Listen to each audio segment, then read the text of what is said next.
How's that for a slice of fried gold? You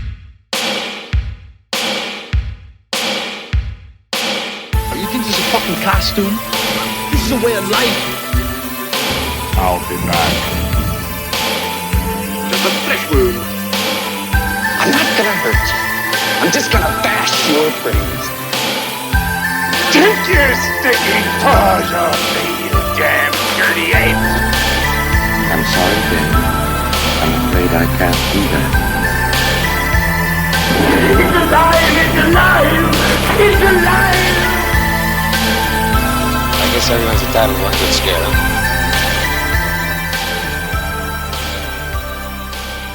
Did we talk about, because I can't remember.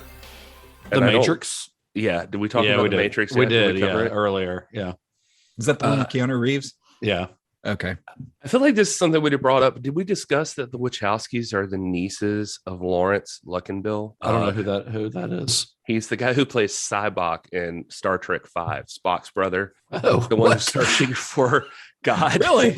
Yeah. Well, I don't think that came up.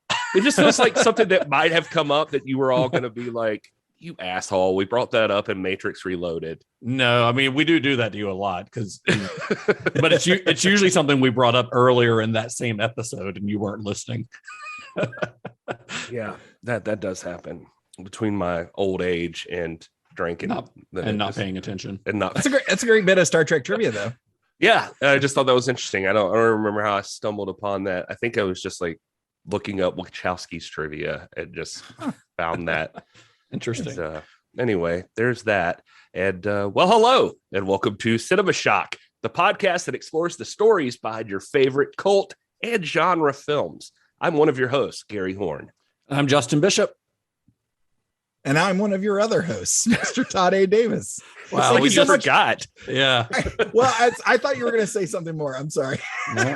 No. Thanks everybody for joining us today as we cover part 6 of our series titled The Wachowskis and the Cinema of Fluidity, covering the filmography of Lana and Lilly Wachowski. Wow, you went way more into that introduction than I was expecting. Well, you gave me no direction. No, thank you. Good job, Todd. It's 2 sentences. Good job, Todd. Except for the dramatic pause before you said your own name. That was very well done. As part of the cinema of we'll fix it in post. As part of the cinema of fluidity, Todd is still discovering who he is. So the critical and commercial failure of Speed Racer had left the Wachowskis in kind of a tough spot. Despite the huge success of The Matrix and its sequels, as well as the Wachowski produced V for Vendetta, after Speed Racer, and as we discussed last episode, didn't do great. After that, they had kind of a tough time getting financing for their next project. Although it is kind of hard to say whether the difficulties getting it financed were due to Speed Racer's performance or due to the project that they were trying to get made, because the next project that they were working on was far from a commercial film and definitely far from a financial certainty. It would be a science fiction epic, but one with pretty deep philosophical roots, more blatantly so, I think, than even the Matrix movies. It was also a hugely ambitious film. It was going to be very expensive. It was a film that was being adapted from a novel whose author even felt that it was unfilmable. And it probably didn't help that the main cast of 13 actors would play a total of 62 unique characters of various races and genders among them, which is something that would be pretty hard to explain to a studio financer. But that film, through a great deal of hardship that we're going to recount during this episode, did eventually get made. And the movie we're talking about is, of course, Cloud Atlas. This is the Cloud Atlas Sextet? I doubt there's more than a handful of copies in all of North America. But I know it. I know it. That's it. The music from my dream. There are whole movements I wrote imagining us meeting again and again in different lives, in different ages. I can't explain it, but I knew when I opened that door, a powerful deja vu ran through my bones. I heard it in a dream. I was in a nightmarish cafe, and the waitresses, They all had the same face. I believe there is another world waiting for us, a better world. And I'll be waiting for you there.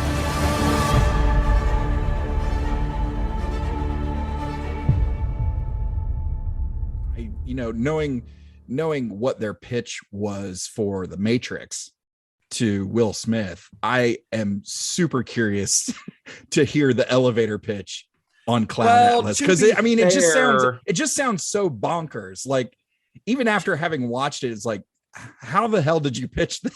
To be fair, we're taking Will Smith we're taking his story at face value. True. Yeah, that's true. I have a very good feeling that that clip that we played back in that episode about Will Smith explaining his meeting with the Wachowskis, I feel like he might have embellished that just a little bit for the sake of an entertaining YouTube video. I was about to say, Will Smith's a comedian at heart, so he's obviously going to tell the fun story. Based on all the interviews and stuff that we've watched, I don't know that it was that far off. But everyone else that's been interviewed about, like, especially The Matrix specifically, about the way that they pitched it, were like, they spoke a lot about their enthusiasm, but never made it sound confusing in the way that Will Smith did. I think Will Smith just didn't get it. I could see Lana Wachowski also going in depth on the philosophical underpinnings of the story, and Will being like, "What, man? Come on." What are you talking about? That's a solid Will Smith, Gary. I started to. Here's what happened. I started to try to do a Will Smith, and as I got halfway through the man, I thought, "Is that like doing black voice or something?" I don't know. I was watching I didn't know that was a thing, but the wife watches this show called The Neighborhood, and it's got Cedric the Entertainer in it. Is that the one? Yeah. It's actually, for a sitcom, it's funny at points, but they were like calling up somebody, and the dude, it's about a white guy and his wife moving into this black neighborhood. And anyway, he's about to call somebody, and he's like, "I'll call him and I'll do this." And they're like, "Oh, so you're going to do black voice now?" And then that started a whole thing. Anyway, I don't know if it's a thing, but I know it is a thing. Yellow face. We'll talk more about that later. we will have to, I think. Are you allowed to say that, Gary? Yeah, you are. Oh, okay. All right. It's a thing. Okay. Before we get further into this, though, I do want to acknowledge a source that I used for research on this, because when we do these shows, we don't always acknowledge the sources, because a lot of times we're pulling a little bit from this interview, a little bit from this YouTube video, this article here and there, Blu-ray, special features, commentaries. We're usually pulling from a bunch of different places, and that's the case with this movie as well. But there was an article in the New Yorker, came out in 2012 as the movie was being released, by Alexander Heeman, called Beyond the Matrix, where this writer had unprecedented access to the making of the film and to the Wachowskis and Tom Tykwer in a way that they don't normally grant to reporters. Nice. And it's a very in-depth, like 10-page article in the New Yorker, and I culled quite a bit of information from that, because he was able to get a lot more information about the nuts and bolts behind getting this film made than anyone else has on pretty much any movie of theirs except for The Matrix. So Cloud Atlas is based on a 2004 novel by British writer David Mitchell. That book, Mitchell's third, was incredibly popular among critics when it was published, and it was shortlisted for the Booker Prize, the Nebula Award for Best Novel, and the Arthur C. Clarke Award. And among its fans were German director Tom Tykwer. We haven't talked about Tykwer yet on this podcast. I don't know that we'll ever do a full series on him, but he does have some films in his filmography that would be worth discussing. So Tykwer was born in West Germany in 1965. He was a lover of film from an early age, even getting a job at a local art house cinema as a teen so that he could see more movies, including those that he was actually too young to buy tickets for. Then he later became a projectionist and a film programmer, and he quickly gained a reputation among German filmmakers as an avid film buff. One of us. Yeah. And these filmmakers encouraged him. He befriended some of these German filmmakers, and they actually encouraged him to tell his own stories. So he soon began making his own films, first short films, and then later he would start working on feature-length films. His breakout movie was one called Run Lola Run, which was released in 1998, starring Franca Potente. You might know her from the Jason Bourne movies. She's the love interest in those first couple of those. Yeah. That's probably her biggest role in Hollywood. Yeah, it was one of those movies I definitely remember working in a video store. Like it was, I still remember the cover to this day, and it's a great film, like a unique look. And I remember watching it several times back then. Yeah, it was really popular. It was part of that kind of late 90s, the full decade of the 90s, I guess, boom for like independent cinema. This just happened to be one that was a foreign film, and it was very successful. And it actually became the most successful German film of 1998, and it put Tykwer on the map internationally. He followed that. Oh, sorry. I was just going to say, for no good reason, I think he was in a relationship with Franca Potente for a long time. Yeah. Anyway, sure. Not important. Let's call him and ask. So he followed up Run Lola Run with a film called The Princess and the Warrior in 2000, and then released his first Hollywood-financed film in 2002 with the Miramax-produced Heaven, starring Cate Blanchett and Giovanni Ribisi. Then his next film was Perfume, The Story of a Murderer, also a really good, excellent film, starring Ben Whishaw. And then in 2009, he released kind of his first big-budget Hollywood film. Heaven had been produced by Miramax, but it was still independent at the time. But this movie that he released in 2009 called The International, starred Clive Owen and Naomi Watts, was his first like big budget Hollywood movie. Nice. I remember Perfume, The Story of a Murderer. That's pretty dope. That's a really good movie. It's really, really good. Yeah. Oh, and it's based on a novel as well. I could easily see it being a horror movie, but it wasn't really played like a horror movie. But it was it's got some moments here and there. Yeah. But it's really good. I'm not doing a good job of selling it, but just it's awesome actually. So you're using a lot of adjectives. Yeah, well, that does help. Yeah. So that same year, 2009, Tykwer announced his intent to adapt Cloud Atlas into a film, and that he was working on a screenplay with the Wachowskis, who had optioned the novel not long after its publication. He also worked with Quentin Tarantino on the German stuff for Inglourious Bastards. Apparently, like translating the screenplay and stuff. Yeah, that's for like the Germans. So, flashback to 2005.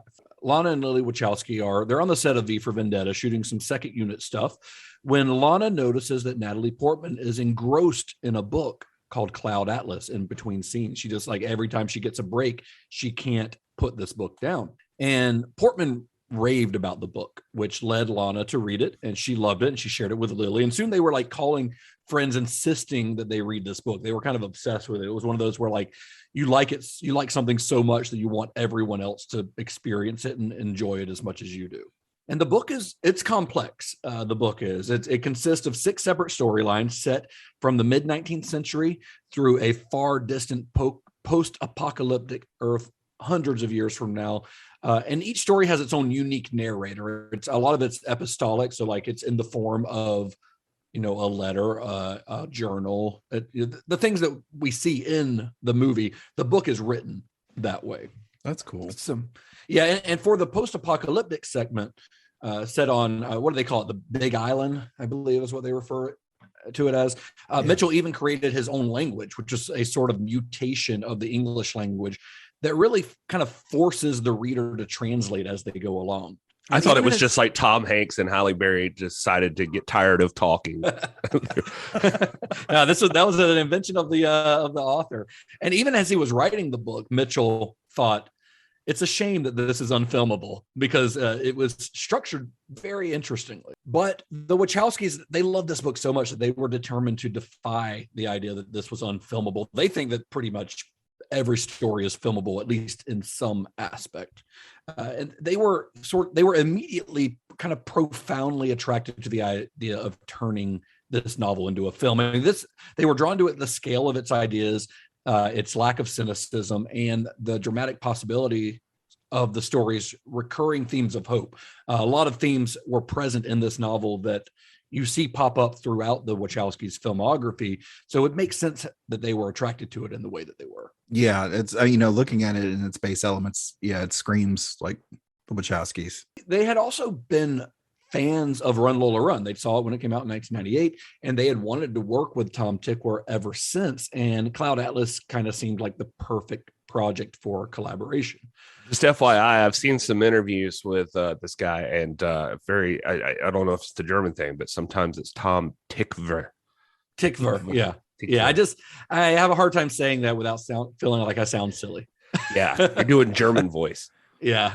But no, you can imagine why these guys would connect for real, because big ideas, like Tom Tykwer said, like in German, I saw one interview with him, and I don't remember the exact term. I probably should have written it down, but it was like, we have und and acht. It was something like that. And he was like, it means you have serious German voice. Yeah. He's like, we have serious or entertaining, never both. And so he likes the idea of mixing entertainment with like serious subject matter, big ideas. Thoughts. Yeah, big ideas, exactly, which is a total Wachowski thing. Absolutely. The Wachowskis introduced Tykwer to the book, and then this was like around the time they were making V for Vendetta. They introduced him to the book, and then in 2006.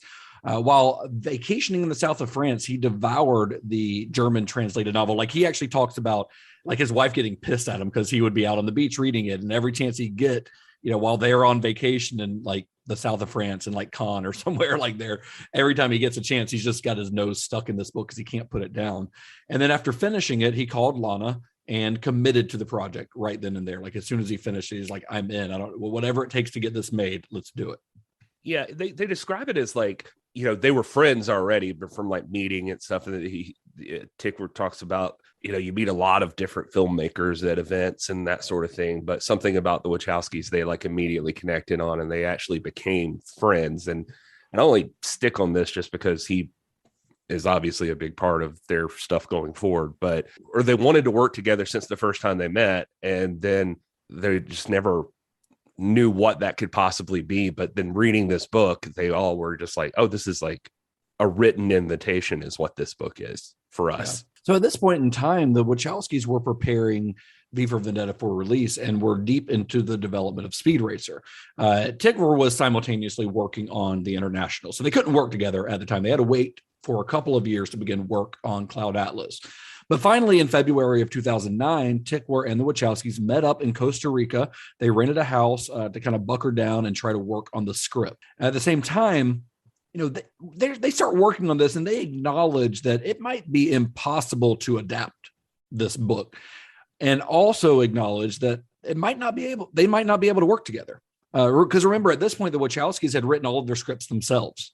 They had never collaborated with another screenwriter before. So this was going to be a first time trying to work with another writer in the room, and while adapting a book that no one thought was adaptable. Oof, no pressure. Yeah. Jeez. So, the first challenge in adapting the novel was the novel structure. So in the book, the stories are laid out in chronological order. So you start in the 19th century. Then when you get and you go progressively through time. So you go to the 30s, to the 70s, to the present day, and then into the future. But when it gets to the middle of the book, it tells you have the entire story of the Big Island segment, the one that Tom Hanks, the post-apocalyptic one. Mm. So you've got that right in the middle of the book, and then it continues the other stories in reverse order. So it's almost like, I picture it like in my head as like a bell curve or a nesting doll, so it begins and ends with the 19th century. Cool. Am I explaining that in a way that makes sense? Yeah, no, I got it. Yeah. So it goes in chronological order through the far future and then starts reversing order to finish off those stories. Wow. So that's a weird way in a book, that's something that could work in a book, even though it's still very unique, even to a novel, but there's no way that this would work in a film. And they knew that. So they started looking for connective tissues throughout the stories, because you can't do a half of a short film, basically cut it off and then revisit that an hour and a half later to tell the rest of that story. Yeah, it's a very strange, it would never work. It's bonkers to think just at the scope of, everything that you described at the top of the show is just, as you peel back layer and layer of production, it's just like, oh my God, here's this insurmountable problem Yeah, but they're working on it and they're determined. They're trying to figure out how can we make this work structurally, because we can't do the way it's done in the book. We know that. So this leads to them breaking down the story into hundreds of scenes. They copy all these scenes down onto colored index cards with a different color representing each story or character, and then laid all these cards out on the floor. And then at the end of each day, as they're brainstorming, they'd pick up the cards in an order that they would hope would work for the arc of the film. And then Lana would narrate the rearranged story. And then the next day they'd do it all over again until they landed on a structure that they thought worked. And then on the last day before they left Costa Rica, they had kind of a breakthrough. They had this idea that they could convey the idea of eternal recurrence, which is a theme that's central to the novel and to the film, by having the same actor appear in multiple storylines. This would be what Tom Tykwer put it as: they would be playing souls, not characters. So that this is kind of the epiphany they had, that this is the key to how we're going to break this story and make it work. So when they get back home, Lana and Lilly Wachowski, they work the index cards in the order that they figured out. They put a rubber band around them, take them on a plane, go back to Chicago, and write the first draft of the screenplay, which they sent to Tykwer. And then over the next few months, the trio would go back and forth on the screenplay. Tykwer's living in Germany still at this point, by the way, so they're kind of going back and forth. And then by August of that year, they had a draft that they were ready to send to Mitchell. Because remember, the Wachowskis had just completed a project that was hated by its author with V for Vendetta. They didn't want another Alan Moore situation like they had on that film. So they decided that, if Mitchell did not like how they were adapting his story, then they were going to scrap the project entirely. They didn't want to do it without his approval. So they met Mitchell. They flew over to Ireland, actually. He was living in Southern Ireland at the time. They met him there at a pub, and, they kind of made the pitch to him. They explained this complex adaptation process and the idea of having the same actor in multiple roles. And by the end of the pitch, Mitchell said that this might actually be a case where the movie was better than the book. That was his response to their pitch. Like, I would say, they definitely had his blessing at this point. They were ready to move on with the project, especially after dealing with the impossible to deal with Alan Moore. Oh God, yeah, yeah. Having the author on your side definitely greases the wheels, I gotta think. Well, if you see David Mitchell in interviews, even after this movie was released and everything, he's this movie's biggest fan. He is incredibly happy with the way that the adaptation process worked out on this. Nice. We talk about how they didn't want to make it like Alan Moore, that situation. I'm just kidding. That's a callback. It's easier to do a callback when you do remember what we talked about before.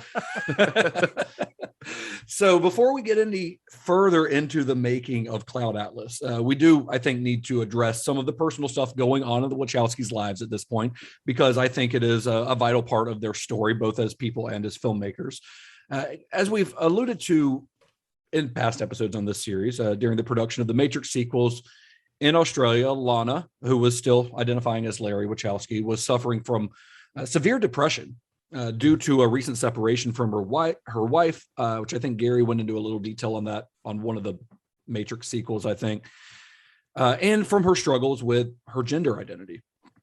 She even confessed to Lily that the reason that she went swimming in the bay every morning, this is in Australia, instead of in their pool, was in the half hope that she'd be hit by a boat or eaten by a shark. For years, she was unable to even consider the terms transsexual or transgender, even though she knew something wasn't right with the way she was presenting herself. But once she admitted the truth to herself, she kind of knew that she'd have to tell her parents and her sister, and that this is an idea that created extreme anxiety, as you can imagine. Yeah, like an exact quote from her, I think I saw, which you're probably pulling from there, but she said, "For years, I couldn't even say the words transgendered or transsexual. When I began to admit it to myself, I knew I would eventually have to tell my parents and my brother and my sisters. This fact would inject so much terror into me that I would not sleep for days." So she starts talking to her therapist and trying to figure out a plan on how to do this. And this was supposed to be kind of a slow process. It was a coming out plan that they'd come out with, we're going to do this slowly, a little bit at a time. It was supposed to take 3 to 5 years before she was completely out in the open as Lana. But then a couple of weeks into this plan, her mother, Lynn, called from Chicago, and she sensed that something was wrong. her mother did. So she flew out to Australia the next day after speaking to Lana. The morning after her arrival, Lana told her that she was transgender, that she was a woman, and her mother didn't really understand at first, but quickly offered her unconditional support, saying that she said she flew to Australia worried about losing her son, but then she said, this is a quote, "Instead, I've just found out there's more of you." And then Lana's father, Ron, flew out as well from Chicago to Australia, offered his own unconditional support, as did Lana's sisters, because the Lana and Lily have two other sisters, Julie and Laura. They offered their support. Of course, Lily, who was still identifying as Andy at this time, did as well. So this meant a lot. This was something that was obviously, like, you know, in that quote that Gary read, like, this is causing her to she can't sleep. Like, she's worried about how her family is going to take this. And they just like immediately accepted her, which is unfortunately not the way these stories always go, but it's nice to hear it when it does go that way. Kind of sweet. And a couple of days later, they're still in Australia. The Wachowski family, they all go out to dinner in Sydney. Larry is now identifying as Lana, dressed in women's clothing, and the waiter, they said at the dinner, like, referred to Lynn and Lana as ladies, like, immediately, didn't question it, and that was it. The next day, she shows up to work as Lana in her new identity, as if nothing had happened, and that's kind of her story. Like, it's sort of incredible. Here's actually the article I mentioned earlier in the New Yorker. Here's a quote from Lana from that profile. She said, "I chose to change my exteriority to bring it closer into alignment with my interiority. My biggest fears were all about losing my family. Once they accepted me, everything else has been a piece of cake." And I bring this all up for a couple of reasons. I mean, we're not a tabloid podcast. Like, we talk about the making of the movies, but I think, one, it would be kind of weird to just ignore it, especially given the thematic discussions that we've already had regarding identity in the Wachowski films before now.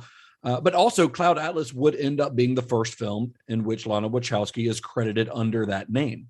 And also, I think thematically, the concept of gender and identity fluidity is more integral to this film than any other film in the Wachowskis' career.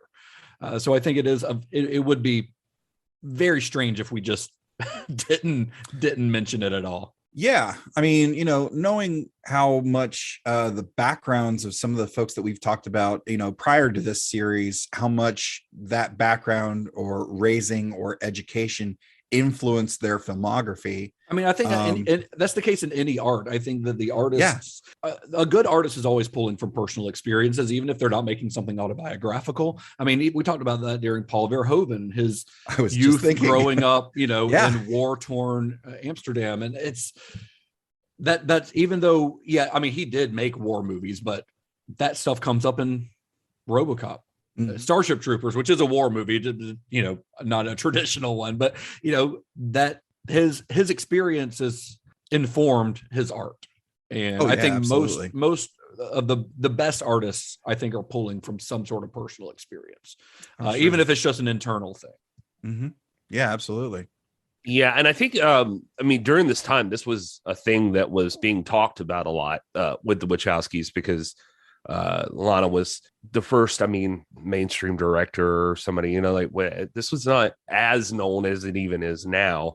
So, I mean, and she had given it a speech at the Human Rights Campaign, I think, and that was a big deal. Like, it was a really cool speech. If you haven't heard it, you can like look it up online. It's really easy good to find. So it's going to inform a lot of what they're talking about. Just the whole point of this series, I mean, we call it the cinema fluidity or whatever. It's I mean, a lot of their movies are about identity and who you are and that sort of thing, and allowing yourself to change if that's what needs to be done. Yeah, exactly. And she quotes in a few interviews I saw this philosopher George Berkeley, who has a quote that says, "To be is to be perceived." And so she talks about how important it is to get who you are out there, because otherwise, if you're living this private and public life separately, then you're really not feeling seen at all. Like, you're not a person. You're not a real person if you know, no one recognizes who you are. So anyway, just it's a big part of it. So yeah, why ignore it? Yeah. So at this point, though, in the process, we're in 2009. The Wachowskis are struggling to find financing for Cloud Atlas. Warner Brothers, who we've discussed on every episode of this podcast, I think so far. They still had a relationship with the Wachowskis. They had a first look option with the filmmakers, but Warner Brothers passed on the project, as did every other major studio.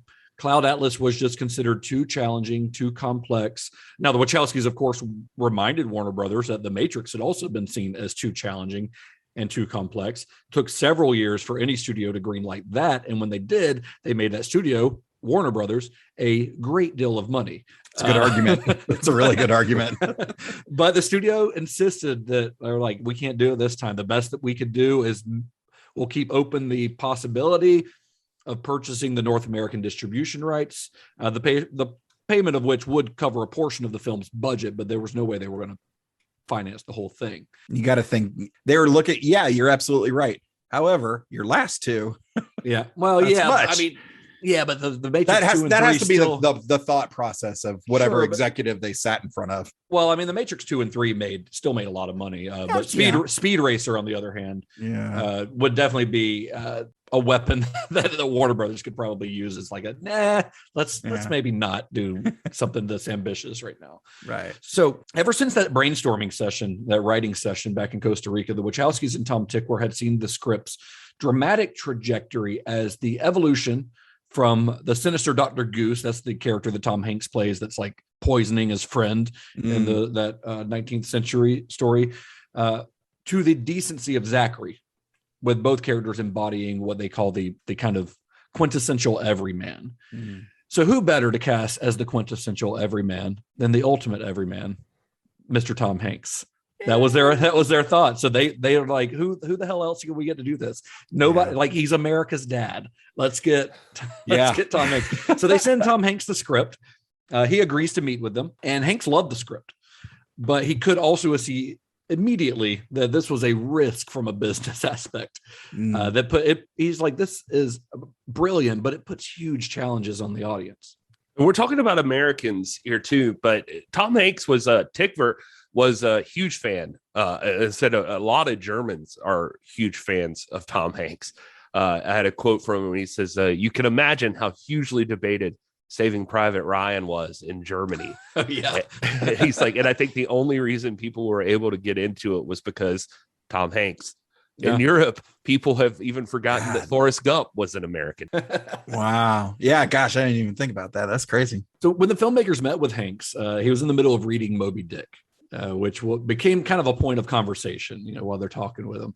And during the course of their meeting, they're at Tom Hanks's office in Santa Monica or wherever it is. So during this conversation, they're talking about Moby Dick, and then Lana points out a poster that's hanging on Hanks's wall, and it was 2001: A Space Odyssey, which was the film that had inspired Lana to become a filmmaker since that first viewing as a kid.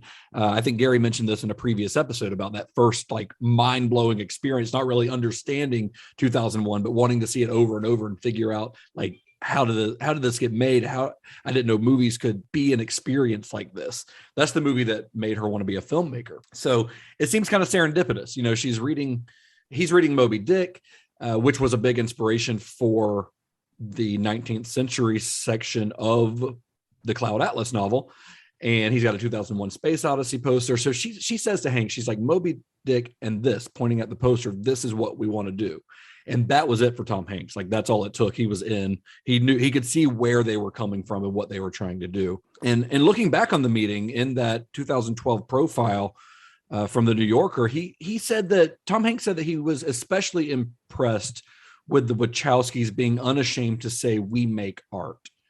This goes back to kind of a conversation we were having, I think, on the Speed Racer episode that Gary brought up, that they are unabashed, that they are artists first and foremost. And Tom Hanks is like, for a guy that works in Hollywood as much as he does, it's got to be kind of refreshing. Yeah. I mean, dealing with a lot of people puffed up egos and stuff like that, and thinking that their shit doesn't stink.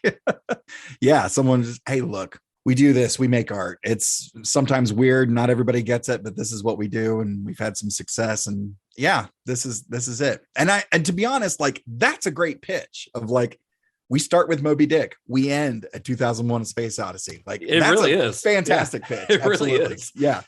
And it's gotta be it's an interesting concept for Tom Hanks, because we keep saying he's the he doesn't need a bio here. He's one of the most famous actors ever. He's the modern day Jimmy Stewart, but multiple times over, best actor in all kinds of publications. And he's really, like we said, known for playing like mild-mannered, normal guys, usually likable and, you know, just thrown into unique situations. But here he gets to viciously murder people and say the N-word, which I've heard is really what sold him. And let us not sully the name of Thomas Hanks.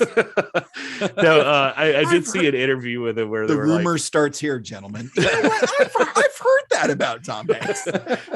I saw this interview with him where he said he read it. He was like, I read it. I didn't have any questions. I just didn't have any questions. I read it and that was it. And the interviewer's like, so you understood it? And he's like, no. Yeah.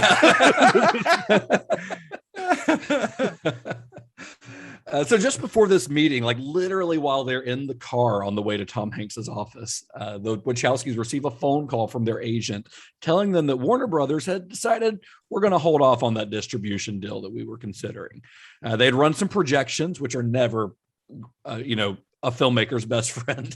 And the numbers had just come back too low.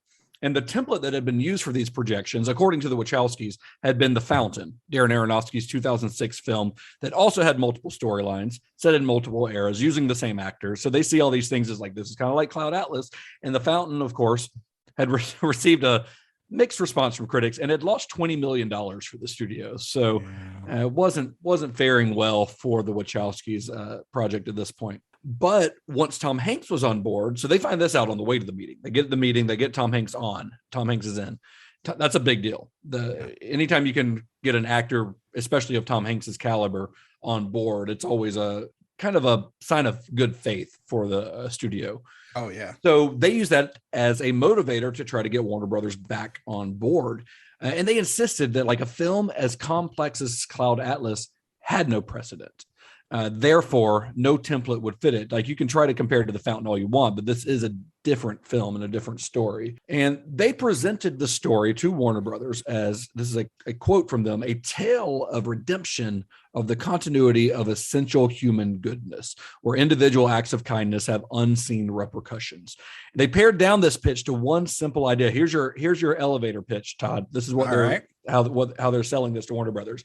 They say Tom Hanks starts off as a bad person, and over the centuries evolves into a good person. Nice. And that's it. Simple as that. Yeah. And that was enough. They got Warner Brothers to sign on. They were down to distribute the film, although with a much lower offer than the filmmakers were hoping. In the end, Warner Brothers contributed about $20 million to the planned $120 million budget. Oh, they did. I mean, the Wachowskis credit Tom Hanks a lot in this, though. Yeah, for sure. Like that even with the actors, the other actors, and like signing people up, that Tom Hanks was the first to fly over to Berlin, and then you could say like, no, he's over there. He's ready to shoot. He's ready to go. So at this point in the film's development, the only other guaranteed money that the Wachowskis were getting would be from the German Federal Film Fund, much like Speed Racer.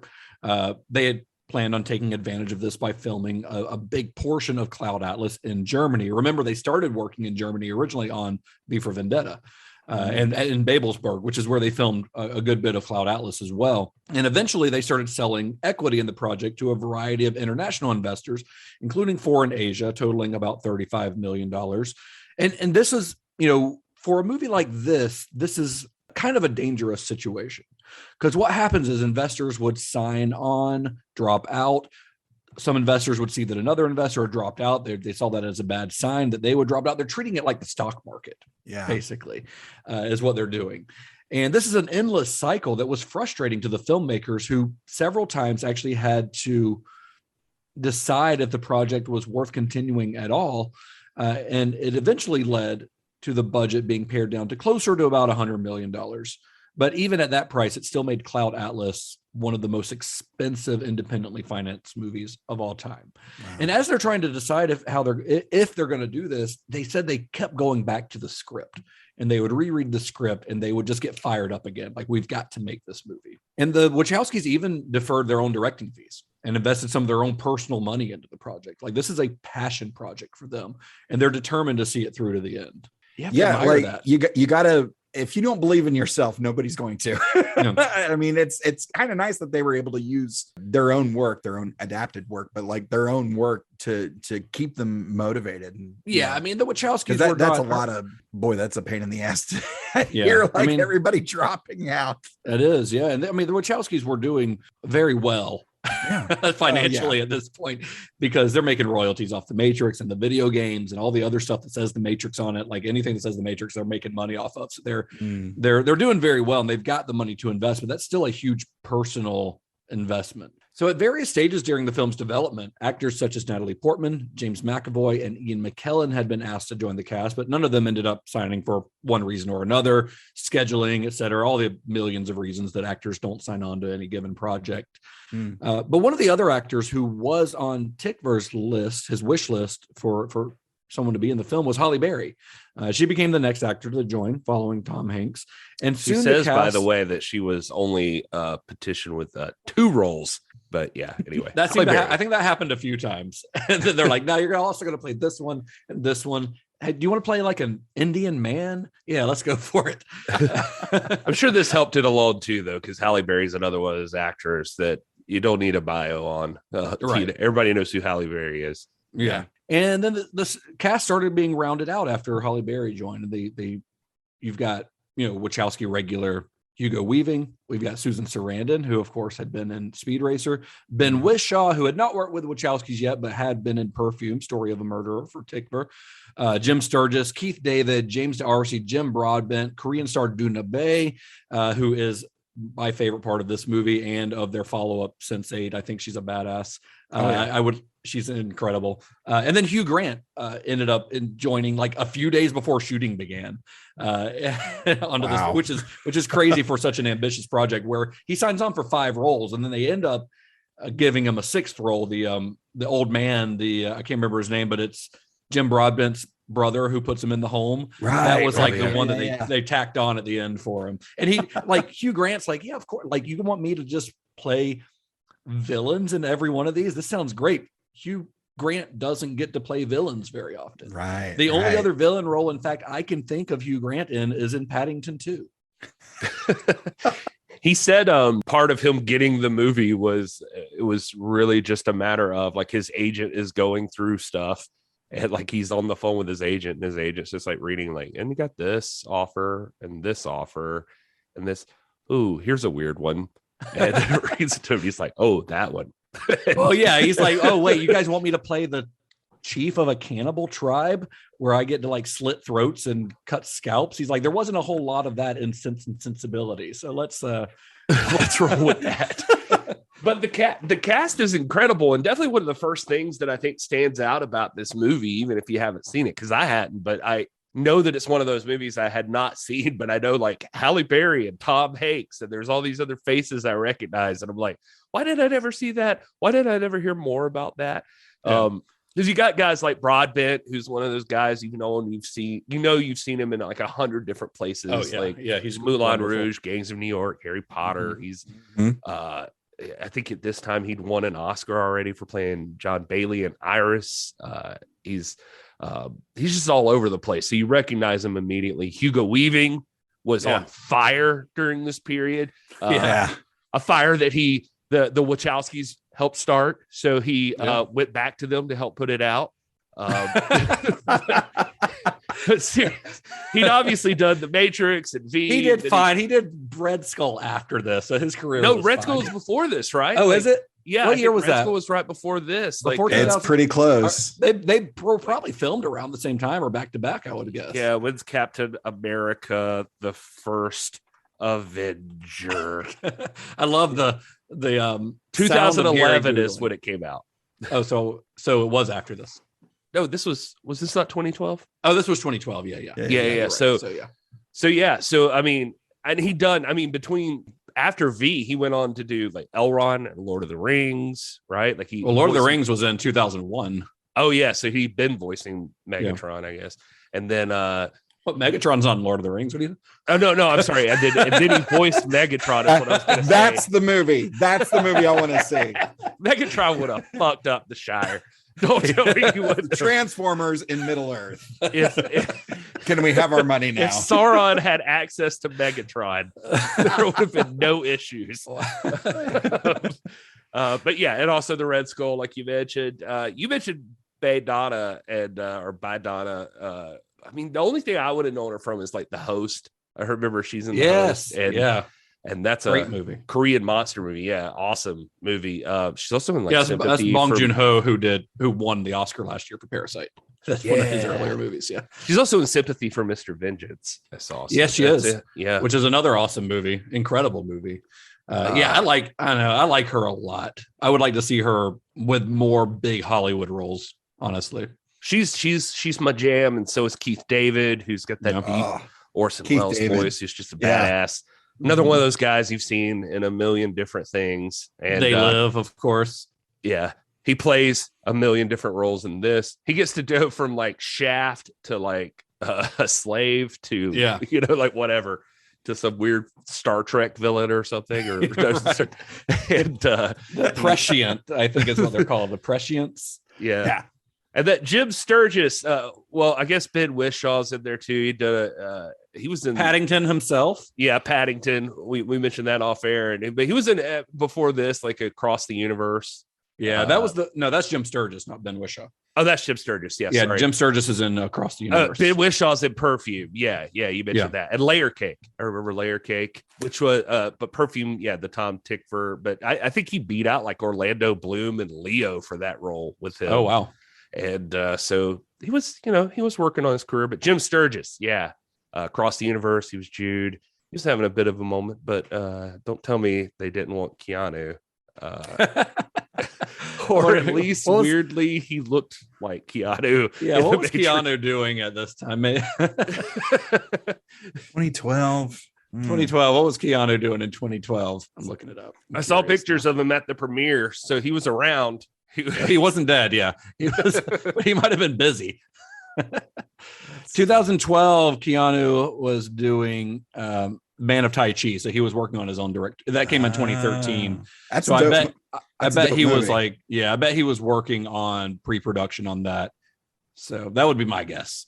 He was at the premiere, so I can't help but think when that futuristic thing came up, he was like, "Whoa!" Like he saw Jim Sturgis. So, hey, since we're talking about the cast, I thought it'd be a good time to talk about who has appeared in Star Trek. Oh, tell us, Todd. Yeah. So this week's Who Am I Trekking With? The answer is nobody. Oh, all right. Well, that was anticlimactic. Thank you. Yeah, sorry. Just wanted to mention it before we go. Hey, nobody's in Star Trek. Nobody's in Star Trek. All right. Which is surprising. Like, with a cast this size, like that's like because so many people in this are so diverse. Like you would think that, I don't know, that Jim Broadbent or somebody would have popped up. And my money was on Keith David. I was like, with that voice, like he's definitely either been like an admiral or some sort of alien race or something. Star Trek. There's still time. There's still time. Star Trek's known for their very wide range of character actors, but here once again, nobody. Yeah. What the hell is going on here? I was Googling as you're talking. I'm like, Keith David has been on Star Trek. He 100% has. And you can find a picture of him in a captain's chair, but it is fan art. Somebody has. That's it. Somebody else wants him to be in Star Trek. I know, because it just looks like he would have been a captain of a starship. Like like I said, either like an admiral of somebody or that. Yeah, what the hell?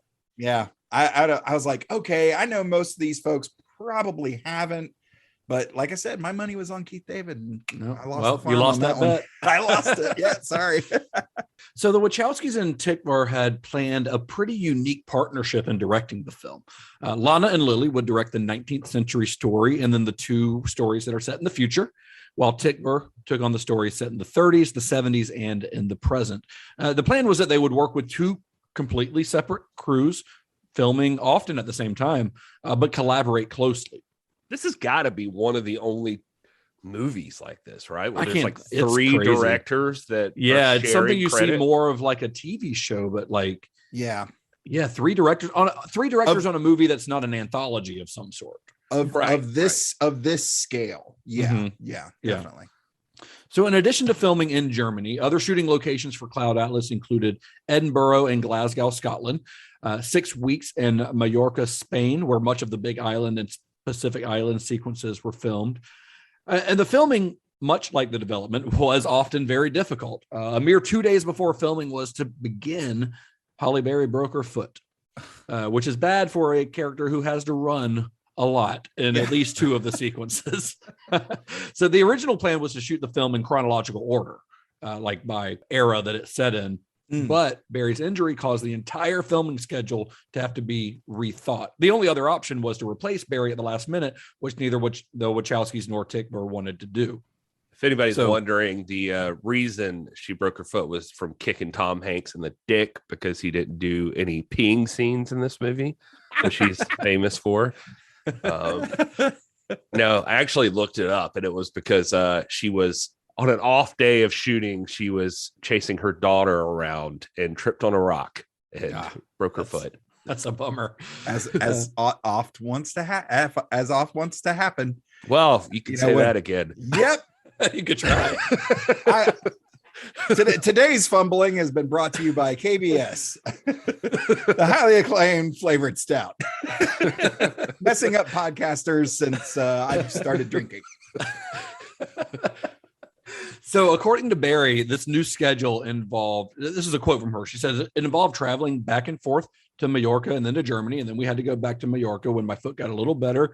And then we were able to shoot some of that stuff on the mountainside when I could climb a little bit better. It was all over the place. So think of this. Think of how difficult and challenging this must be. You're shooting with 2 entirely different crews across 4 different countries, but you're not shooting totally separate projects because you've got the same actors appearing in all of them. And because they're no longer shooting it chronologically, they couldn't just finish up the stuff, the 19th century stuff, and then go on. They had to, like, one day Jim Sturgis might be on this, like, merchant ship, and the next day he's in the future being made up to look Asian, which we'll get into. but going back and forth, the logistical juggling involved in the schedule is kind of mind-boggling. Like, I do not envy whoever the production manager was on this, who had to, like, figure all this out. Well, you got, like, tight production times, switching the actors between the units, prosthetics, you got to do all of that stuff. Like, Halle Berry in one interview described the experience, talking about she was, like, in 1 week she was a Jewish woman in the 30s under the direction of Tom Tykwer, and then switched to an old tribal woman under the helm of Lilly Wachowski, and then Lana Wachowski, and then again as an environmentalist in the 70s. It's all in the span of a week. Yeah. She was having to, like, switch back and forth between these things, and it's got to be challenging, but it's also probably somewhat kind of fun for the actor to be able to. Maybe. I mean, Donna said she was in a weird emotional state, like, during it, because especially when she got to Germany and she didn't, like, know anybody except the cast and crew. So, like, some of her performance was kind of attributed to that, like, kind of in this state she was in. But yeah, all in all, you had, like, 19 different countries repped in this movie. It's great. And just with all of these people. Tom Hanks described it as doing, like, theater camp, but all at once. Like, all within a very, like, we're just getting to play all these different roles. Tom Hanks sounds like he had a blast on this when he talks about it in interviews. Yeah, I was listening to this thing with Tom Tykwer, and he's talking about, like, how, like, the actors that had to play, like, multiple characters, they seemed to enjoy it, or they were trying to get, like, what their motivation was. And he would, you mentioned the soul earlier. It's interesting because he said that when he described it to them, which is a whole other philosophical discussion, because some people say this is, like, the perfect atheist movie, and some people, like, use it to justify whatever else, and yada, yada, yada. But he says he tried to tell them, like, imagine you're this, like, it's a genetic strain passing from person to person. You say, with some of the actors would fire back, like Hanks or something. It's like, no, it's the soul moving from place to place. And but either way, it informs, like, how you're trying to approach this role, like, each different part that you're playing. So I can imagine it's interesting for sure. Yeah, it's got to be from their point of view. So the behind the scenes crew on the film was almost entirely different than any other Wachowski film. And I'm not exactly sure why that was. It may have just been a byproduct of the unique direction of the film, because there are several of Tom Tykwer's past collaborators working on this. But either way, very few of the Wachowski collaborators whose names we've heard pop up over and over again in this series are present here. There's no Bill Pope behind the camera. There's no Owen Patterson designing sets, no Don Davis composing music. The film, probably by necessity, since it was shooting in multiple places simultaneously, had two directors of photography. You had Frank Greeby and John Toll. Greeby was a regular contributor with to Tykwer's films, having worked on pretty much everything the director had done prior to this film. So they were longtime collaborators. John Toll, on the other hand, had never worked with either the Wachowskis or Tykwer prior to this movie, but was already a very well-respected cinematographer, having worked on films like Legends of the Fall, Braveheart, both of which earned him Oscars back-to-back, by the way. Nice. Almost Famous, The Thin Red Line, like he's kind of a legend. And he would later work with the Wachowskis as the cinematographer on Sense8 and also on the upcoming fourth Matrix film. Getting ahead of ourselves. That's one thing I will say about Sense8 is beautifully shot. It is a really, really good looking. Yeah, it really is. The music in the film was actually composed by Tom Tykwer and his musical collaborators, Johnny Klimek and Reinhold Heil, who he'd been working on with this on all of his films since Run Lola Run. And they actually composed the score prior to filming, which is really unusual. But that, I think the score in this is very important to the overall feel of it, because it keeps this like very quick momentum going, especially in the latter half of the film, where the movie is just, every story is, no matter where you are in the story, is just moving on towards its inevitable conclusion. But it makes it feel like a thriller, even in the segments like the Jim Broadbent, like the kind of funny escape from the old folks home. It kind of gives it a little bit more of like a urgency almost. I really like the score to this, and knowing that Tykwer did this, which I didn't know when I was watching it until afterwards, it makes sense because he used the score in Run Lola Run in very much the same way. And if you've seen that movie, you know that it is literally a race against time for the entire 90 minutes of that film. So it's a very similar concept here. Another significant collaborator on this project was production designer Hugh Beta. He was the man responsible, of course, for creating the look of 6 different time periods, 2 of which were completely imagined, the one set in the future. So Beta was an Australian. He, as are a lot of the collaborators on the Wachowskis films since The Matrix, where they worked in Australia and, of course, met a lot of great film crew there. But Beta began his career in the film industry back in 1981. He was like a production runner or carpenter or something, like very, very, very low on the totem pole. But he worked his way up and began art directing films by 1989. And one of the films that he was the art director on was The Matrix. He then stepped up to supervising art director for the Matrix sequels. But Cloud Atlas actually marked his first credit as a production designer. Now, I started looking into this and I was like, well, I hear these terms a lot: production designer, art director, etc. I was about to ask. The difference? What is the difference? So I looked into it a little bit because I wasn't entirely sure what the distinctions were, because it sounds like on surface level that they're doing very much the same thing. But what it really is in the simplest terms, a production designer goes through a film script and maps out what the film is going to look like. If it's in the future, they need to map out the whole look of that future. If it's in the past, they need to do research looking into how to reproduce that past. And this goes not just sets. I mean, the production designer is overseeing every look of the film, right? Okay. Whereas the art director is in charge of budgeting and executing the production designer's plans. They're the ones who hire the costume designers, the hair and makeup staff, etc. So they're actually doing they're essentially, the production designer oversees everything. The art director is getting into like the little details on how to actually make how to make the production designer's vision come to life. Okay. So you essentially the art director, the idea person, and then the numbers person, sort of. Sort of. Yeah. I mean, the art director is still has creative input, but the production designer is the be all end all, because the production designer reports to the director. The production designer works with the cinematographer and the makeup effects, kind of all under this one big umbrella. And of course, we can't talk about Cloud Atlas without talking about the makeup effects and the folks who were responsible for that. So since the film had 2 crews shooting at the same time, much like they did with the cinematography, each shoot had its own makeup effects crew, because you couldn't have a guy flying across the world to put a fake nose on Halle Berry every day.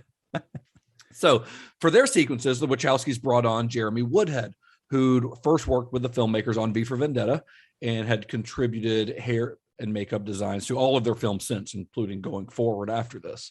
Tykwer brought on Daniel Parker for his sequences. Now, Parker was already a Hollywood vet at this point, having started working. His first job was an uncredited role in the makeup department on Return of the Jedi. So not a bad place to get your start in makeup. Yeah. He'd worked on everything. Like, this guy's filmography is insane. Look up Daniel Parker on IMDb. He worked on everything from The Crying Game to Cutthroat Island to Apocalypto before working on this film.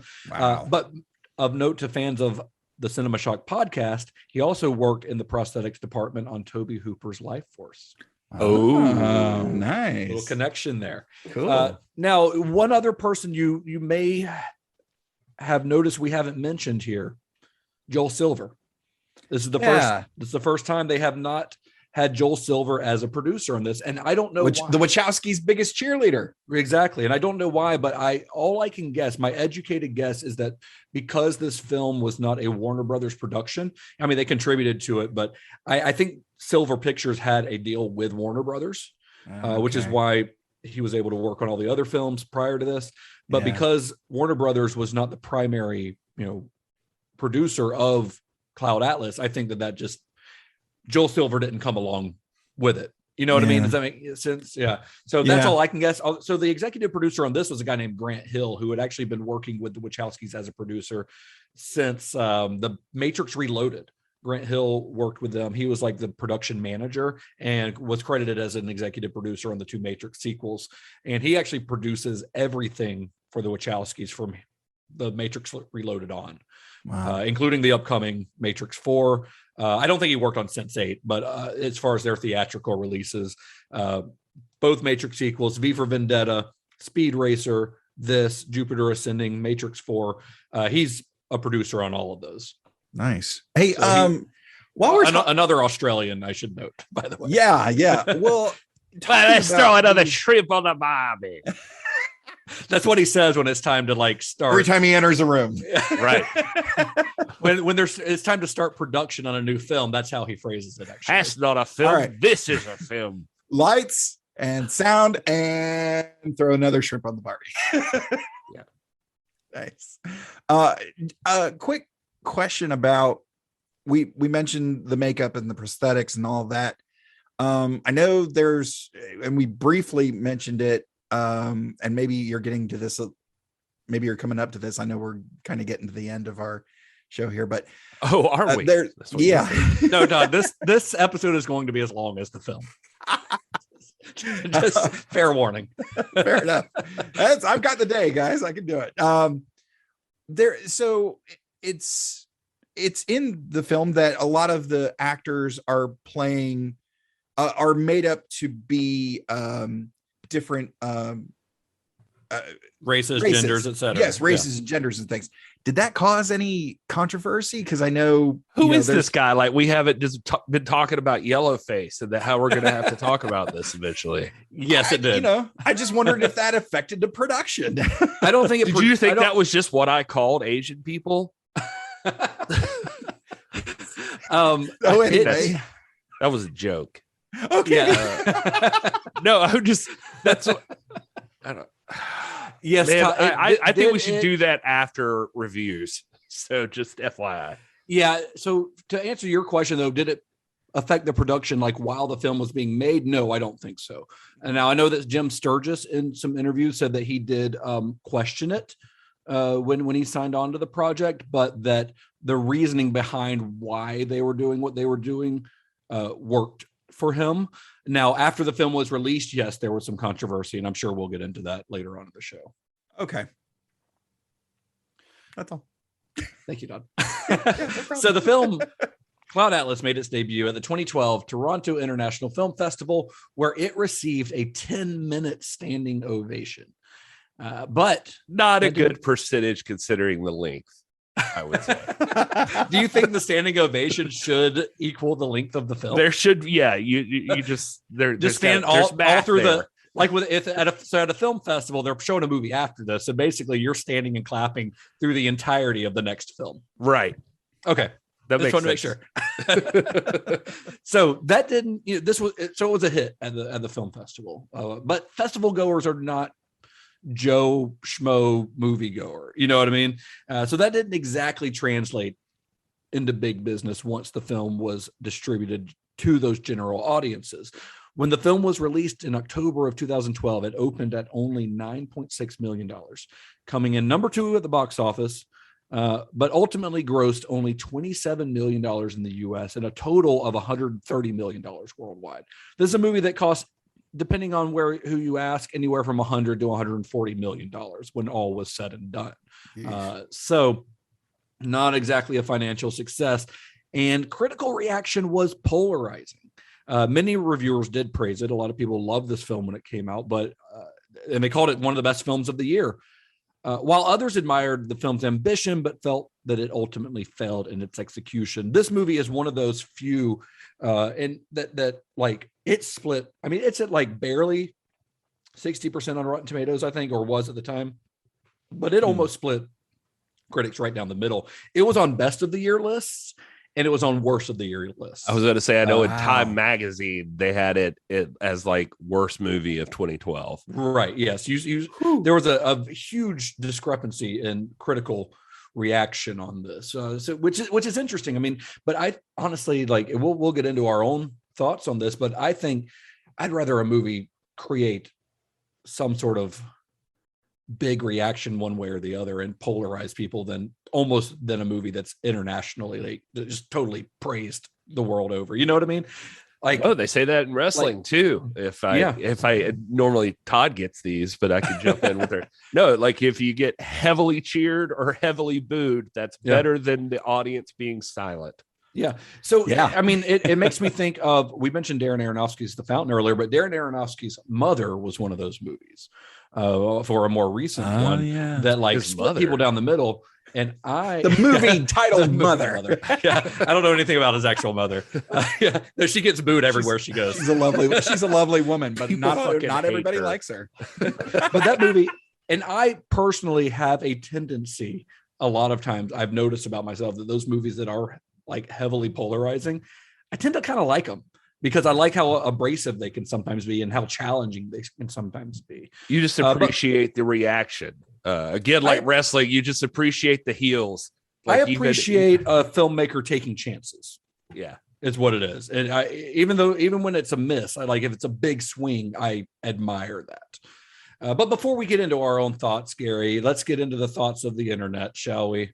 Let's dig in. Yeah. So with Cloud Atlas, obviously, some people hated it, some people loved it, some people left partway through, and some people stayed up for 3 days to watch the whole thing. And those people are very tired, and so now somebody needs a nap.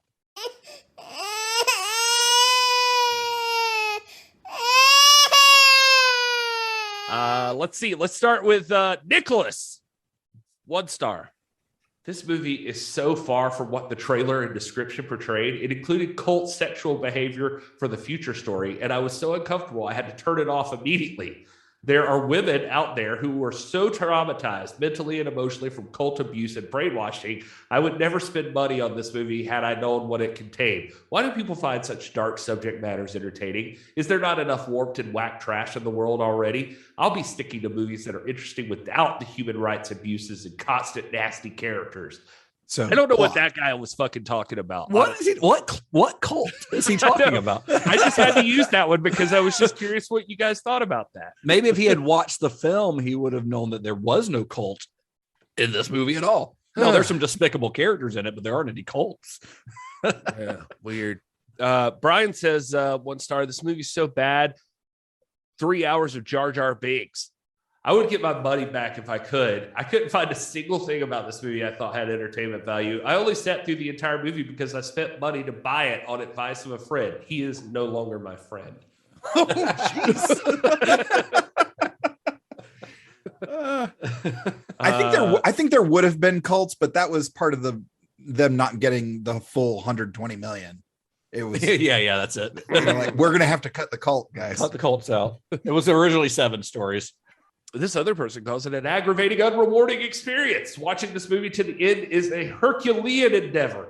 Cloud Atlas makes the most abstract, slow, even meandering movies feel like sweet, dazzling, scintillating memories. There isn't a single scene that's interesting or satisfying. Not one. This is Bhaktilata is this person's name. The storyline of Cloud Atlas is actually fascinating, and I did not find it jumbled or disorienting as other reviews have stated. I was intrigued by how all of these seemingly disconnected people throughout the centuries were actually connected. Cinematography, acting, all of it was stellar. I give this movie 1 star because virtually every scene was disturbing, with twisted violence and sexuality. I understand violence and sexuality are a mainstream of entertainment nowadays, but the kind of twisted murder and rape and sick humor in this movie turned me off. I want to watch this movie to the end, but I couldn't bring myself to cringe one more time. What kind of prudes are Honestly, you? I'd like to congratulate that octogenarian for being able to use a computer. That's great. Like, if your standards of violence and nastiness in a movie is Cloud Atlas, like what would you do if we showed you like fucking Hostel or something? Right. This person says, now, forgive my hateful language, but I'm still recovering from the ridiculous boredom and anger that I experienced last night. I should start by saying that I spent the night trying to think of something good about this movie. I failed. This was the most pretentious, cliche film I have seen in a long, long time. This idea with telling different stories, serving a single purpose, which would form a bigger picture, is overused. And it might have worked with some other films, but in this case, it's just, oh, come on. Seriously, the cast is awful. Don't get me wrong. I usually like Tom Hanks, and I love Ben Whishaw in The Perfume. But the acting in Cloud Atlas is literally scandalous. Now, about the movie itself, it's crystal clear that what they tried to achieve. It should have been some sort of revelation, which would explain life itself. In reality, it's simple, shallow, ridiculous. It doesn't raise questions or make you think. It doesn't even try to show you the answers. It just tells you stuff with a dramatic, slow, preacher-like voice and wannabe interesting accents. Honestly, this parody of a movie felt like if you caught a sub cable 22-hour lame melodramatic TV show crew, you gave them a giant budget and a camera and Halle Berry for publicity, and they took the opportunity to spill every single stupid, random, and cliched thought into a 3-hour nightmare. That person literally wanted this movie to tell them the meaning of life. That was their expectation. That's interesting. that seems like a burden that no film should try to carry. Well, hold on, because here's the thing: as long as the movie was, I've got a review for every 5 minutes of the movie. No, I'm just kidding. Go ahead, Todd. I didn't read it. I was just gonna say, honestly, that last reviewer was looking for the answer to life in Speed Racer, and they were still upset about it, so they decided to take it out on Cloud Atlas. Let me just go ahead and save you some time before I get into these last couple. That if you're looking for someone to call it pretentious, times 50, at least, and racist times 100. That those are all the reviews. So if you're looking for those reviews, yes, they're out there. There's so many of them, but I did not include them all here. I included this one because it's fun. Cloud Atlas? No, Atlas. Thank God it's over. Wow. Bobby says, this shit is so ass. LMAO. Yeah, that's his review. Wow. Bobby, such a wordsmith. Hook says, I could spit hate for this film for the next 1.5 hours, but I try to make it short. Cloud Atlas is the ridiculously exuberant, inflated, officious, congested, and overexcited attempt that was expected. That said, it is appalling, conventional, and most of the times it looks awfully cheap, feeling like a failed attempt to do a TV miniseries. The idea of an ultimate genre mix is reckless. The permanent change of tone goes against every simple rule of filmmaking. What irritates me the most, though, is the poor-ass esoterical message that the movie carries in front of its barrel chest. In which age do we live that such a flat out stupid movie produces so much hype and will probably get its undeserved place in film history? Fucking Forrest Gump 2012. Well, all right. And also I will give most other reviews, if they weren't about racism or pretentiousness, they at least included the quote, "Our lives are not our own. We are bound to others past and present. By each crime and every kindness we birth our future." Yeah, well, that's the quote from the film. So one thing that I'm surprised, honestly, that a lot of those did not mention, because I remember it being a point of conversation when the movie came out, was about the film's makeup. Like I remember some of the prosthetics. I remember that being a thing people would talk about, like prior to the movie, before seeing the movie, like just from the trailers, talking about it like looking cheesy or it looking fake or whatever. But in the makeup, like to me, doesn't always work. Like it does look fake sometimes, or it can be a little distracting. Like I know the filmmakers and their makeup artists made the very specific choice, which I think makes sense, that you should be able to see the actors beneath the makeup for the most part. The exceptions being like the Indian man that Susan Sarandon plays, or the Asian guy that Halle Berry plays. You can't really tell that that's Susan Sarandon or Halle Berry, but you can normally easily spot the actor beneath the prosthetics, because the movie only thematically works if you can tell that it's the same person throughout the ages, right? It's purposeful, but it is admittedly a little distracting at times. It can take you out of the film because you find yourself playing spot the actor a little bit. Like as much as I love seeing Hugo Weaving dressed up as Mrs. Doubtfire, every time I do, it does kind of pull me out of the story a little bit. You know what I mean? Yeah. Or you see Georgie or whatever, and you're just trying to figure out, okay, which one is this? This is one of them. It's Hugo Weaving, right? It's Hugo Weaving's pretty easy to spot. I mean, even as Georgie. Georgie's one of my favorite characters in the movie, honestly. I love the look of that character, old Georgie. And the makeup is, I mean, I guess we just got to get into it. It is sometimes a little problematic, especially in the neo-soul sequences, which sees a bunch of white dudes playing Asian, which is even more why I thought they wanted Keanu, because you can't. Well, Keanu is mixed race, right? So he's part like Asian, and white. He's a half Chinese. Yeah, so I guess that is even more why that happens or something. So I guess since we mentioned it, this was a good time to bring up the controversy that Todd asked about earlier, because when the movie was released, there was an advocacy group called Media Action Network for Asian Americans. Which is a, MANAA, just rolls off the tongue, that group name. But they're an advocacy group, and they criticized the film's use of yellowface to allow non-Asian actors to portray Asian characters in those neo-soul sequences. They also said, kind of part of their statement on this was that the film's lack of blackface being used to portray Black characters was kind of a double standard, which I understand where they're coming from, because there aren't any sequences where let's say a white character is playing a Black character. That is true, although there is the opposite, because you've got Halle Berry playing a white German woman.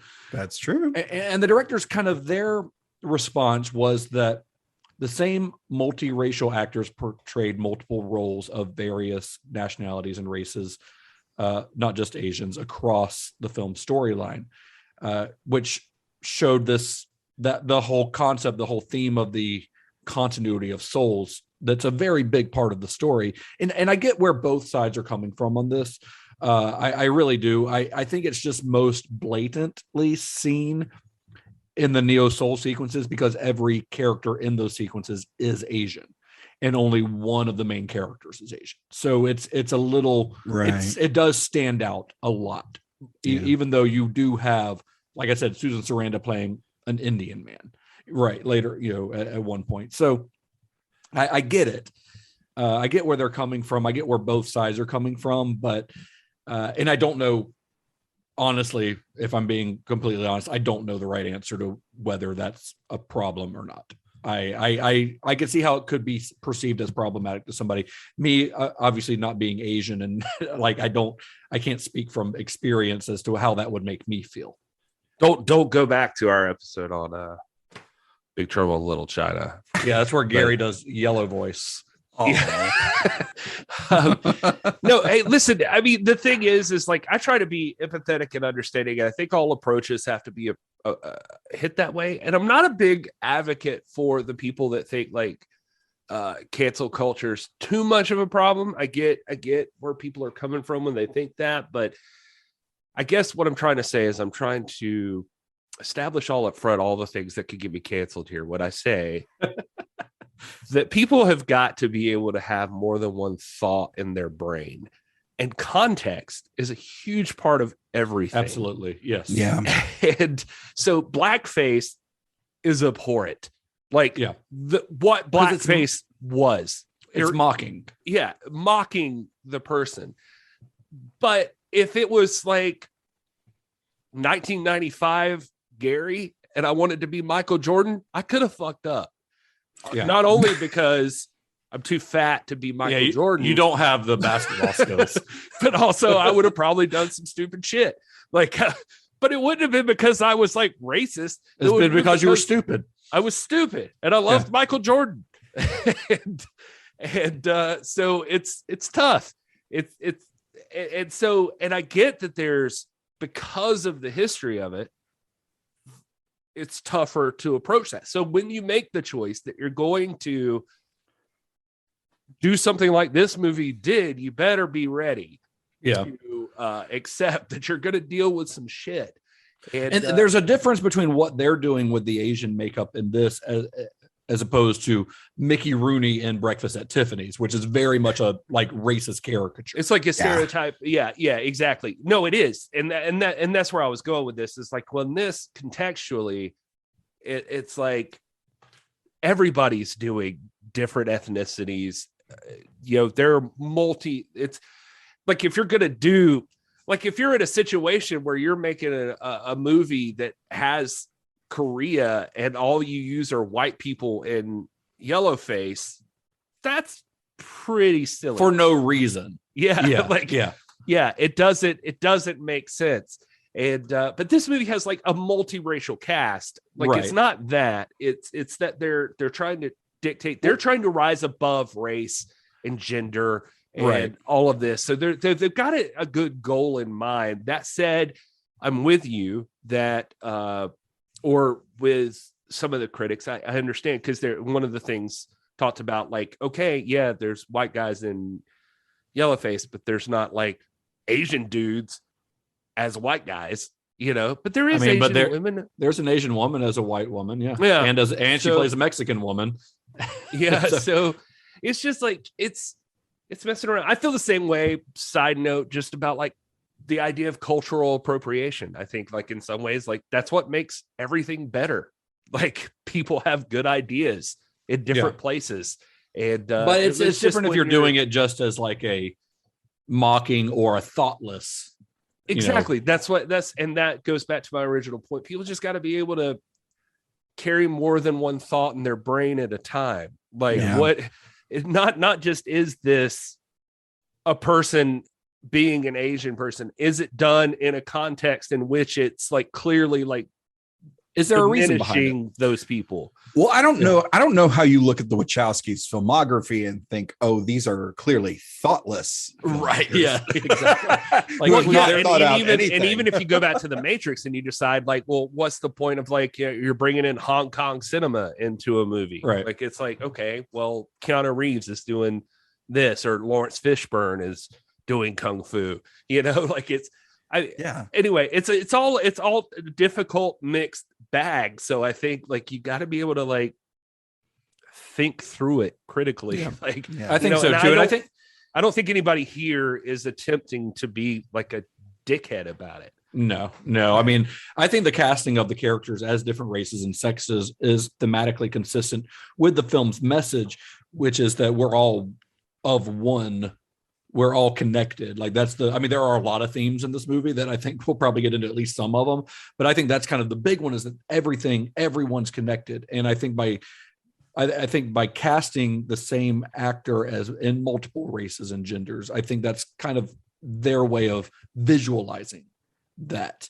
It uses this gimmick to turn the story of a journey of one soul, or however you want to phrase it, whether it's a soul or a life being, whatever term you want to use, from one soul into the story of many people, because there's this tapestry of humanity that it's trying to create. By doing this, by casting the same actor in multiple roles, you do get a little bit, like I said earlier, of that spot the actor, but it also encourages the audience to draw connections between the characters' stories in a way that they may not have if every character were played by different actors. Because if I see Tom Hanks in this story and then I see Tom Hanks in this story, I'm automatically, the gears are turning in my head. Well, how are they connected? Why did they make Tom Hanks play this character and this character and this character? Because in the case of Tom Hanks specifically, like his character is in the earlier stories really shitty, and he continues to kind of be shitty until the 70s when he meets Halle Berry, and that he sort of instantly kind of falls for her, and then everything turns around for him. And then by the end of the story, he's like a hero, right? So he turns from being a villain. He's even a villain in the 2012 part briefly. In the 2012 sequence, he plays the like Cockney guy, right? But then he sees Halle Berry, who maybe something clicks where he remembers her from that previous time in the 70s. And he has that moment where he can turn around and he can decide, I'm going to, like, they make eye contact. They have like this moment in that party. And he has a moment where he can decide to go talk to her, but instead he goes through with his plan and throws a guy off a fucking balcony and continues to be a shitty person. But then the next version of him, my favorite. It's great. And Tom Hanks is really great in that sequence. But then in his later version, in the far, far future, in the Big Island sequence, he makes the right decision. And we see how that progresses because but not at first. Not at first. No, I mean, it's a journey for him, but he ends up making the right decision. And then he ends up marrying her and having kids and like 20 grandchildren, and he's telling a story around a campfire, and he becomes a good person. I gotta say sorry, go ahead. Nope, that was it. Oh, I was just gonna say, I gotta say for the Wachowskis, like to one thing that I always appreciate about them, even if I don't agree with everything they've chosen artistically, is that they have a broad worldview. They seem like the people that are trying to take everything into account, something I think our culture lacks sometimes. And so what I mean is that like in this situation, if you even take just futuristic 12 winters after the fall, Tom Hanks, he is not a good dude the whole time. He let his friends die. He made mistakes. Like he's made poor choices in his life, and still at the end of the movie, he's lived on and learned from his mistakes and has a family and obviously has grandkids, and like he's trying to pass along the stories and like be a better person. Like it just seems that way for like Tom Hanks. So I'm just saying, so even there, or even when I talked about earlier, like that people were like, oh, you're passing along a genetic line. And some people are like, you're passing along a soul. The Wachowskis don't make any judgment on that. They're not telling you this is an atheist story or a religious story or like a reincarnation story or, like whatever. They're not telling you what it is. It's just like we talked on The Matrix. They leave that open to like, there are many interpretations. I mean, this could also be about stories being passed down from one generation to another, because the movie opens and ends with a guy telling a story around a campfire. But you've got the journal, you've got the letter, you've got the music, you've got the film that's made. Like it's all these different stories being told, which eventually evolve into like a religion, essentially. Well, the interview, and it ends up becoming that religion. That's a really fascinating progression through that stuff. Yeah. Well, some of those reviews that Gary was reading earlier, some of them talked about how the film was like shallow or didn't have anything to say, which is another another criticism that I've seen in some of the reviews from 2012 when this came out, saying that the film doesn't have much to say, or at least doesn't say enough to warrant its scope and length. But I think it's because like the essential message of the film is fairly simple. Being kind is like a good idea. Like you should be a kind person. Like that's a pretty simple message. But it also kind of that works into that idea of sincerity that we talked about with the Wachowskis on our Speed Racer episode. I think they're very sincere filmmakers, and I think they are genuinely just like, you should be good people. Like that's very simple, but and some critics see that as very naive, but I see it as like more people should ascribe to that. Like that's something that more people maybe need to hear. I don't doubt that the Wachowskis, like deep down inside, that's like the legitimate belief that they hold, and that despite their best efforts, that seeps through in every one of their stories somehow. That said, I think the Wachowskis' main goal, typically, and especially even in a film like this, is more so just we want you to think. We want you to think, yeah. And to think about what this could be. We're not here to tell you a specific message. We're here to make you think about life in a different way than you might have before, or a process in a different way. So, and maybe I'm being pretentious now. And no, I think you're believe right. me, I did not start this series out with this intention, because I have been on the other side of this where I've been like, fuck these guys, girls. I mean, I didn't mean that in a derogatory way. Yeah. Fuck these people. Fuck the Wachowskis. I've been there where I've been like, these folks are just, well, pretentious. I've been on the pretentious side of it. And Justin, make a note that we isolate the audio of Gary. So fuck the Wachowskis. See, even I'm like tripping over my own words. No, but I've been in the situation where I thought they were being super pretentious. I still stand by that they could come across that way. I don't think, but I think that they are, like Justin said, I think that they're sincere, and their most important thing is they're obsessed with.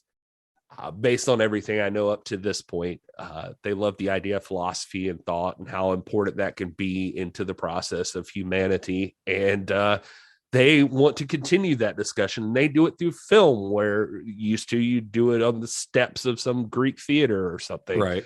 But they're doing it here. And that's what the Wachowskis do. They're philosophers.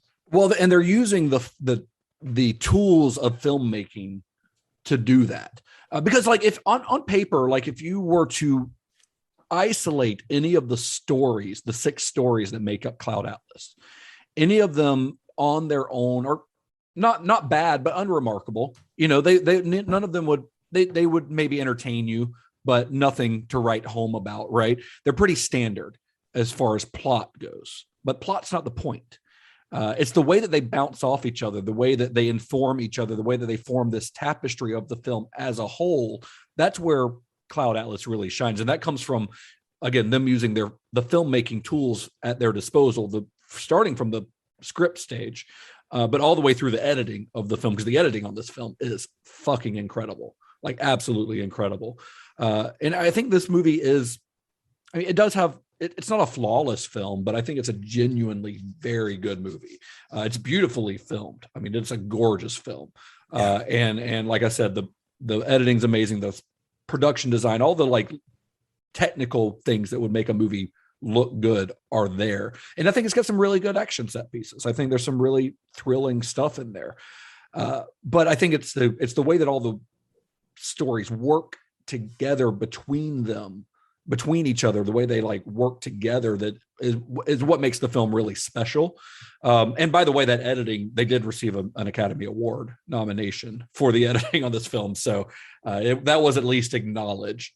But, you know, you start talking about, you know, like Gary was saying, the Wachowskis might not necessarily want you to, like, they're not going to spoon feed you like, this is the message of this film. This is the theme of this film. Because one thing that I've noticed about pretty much everything we've talked about so far, you can't nail down a single theme. There might be a dominant theme to their films, but there's no single theme in any of them, because they like to fit as much as they can into every movie that they can.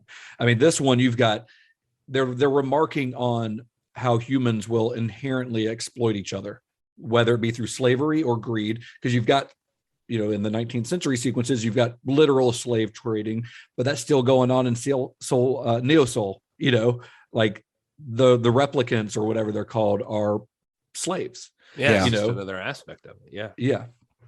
And you've got, the theme of cannibalism, what is it that Tom Hanks says? The weak are meat and the strong do eat. That's the terrifying. Yeah.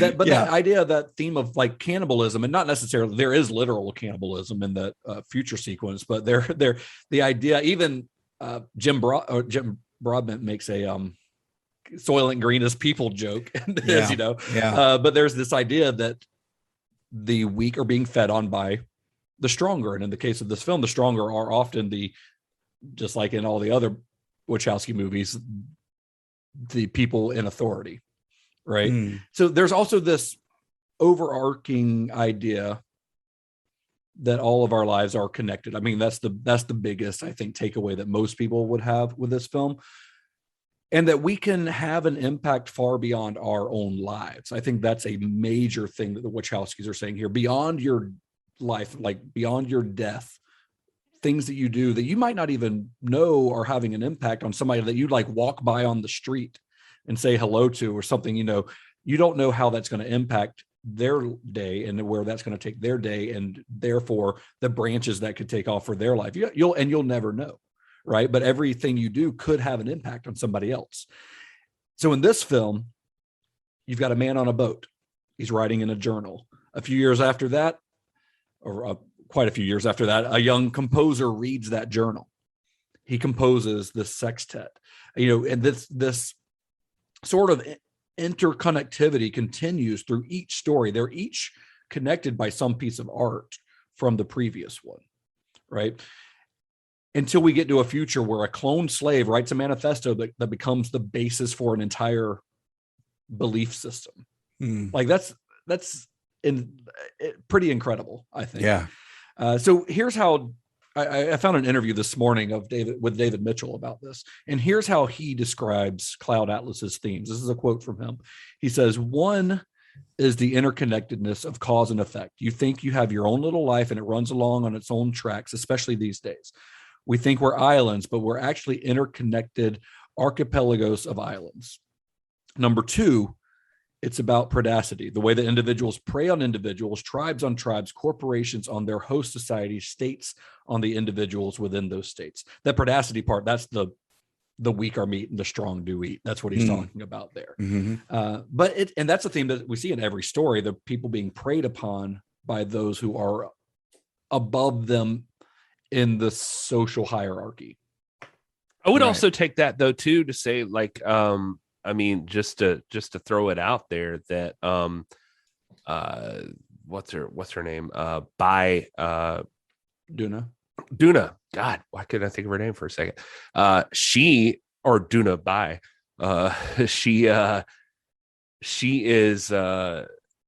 says when she sees that they feed us to ourselves. And I even took that like during the time, like when these women are like, they're just led to believe that a certain fate awaits them and a certain thing is happening. It's just like, oh God, I don't know. You could drive it down like into like modern day media that like, they'll just feed you more of what you'll eat. Like they'll just keep giving it to you. Like that's what drives you, what keeps you going.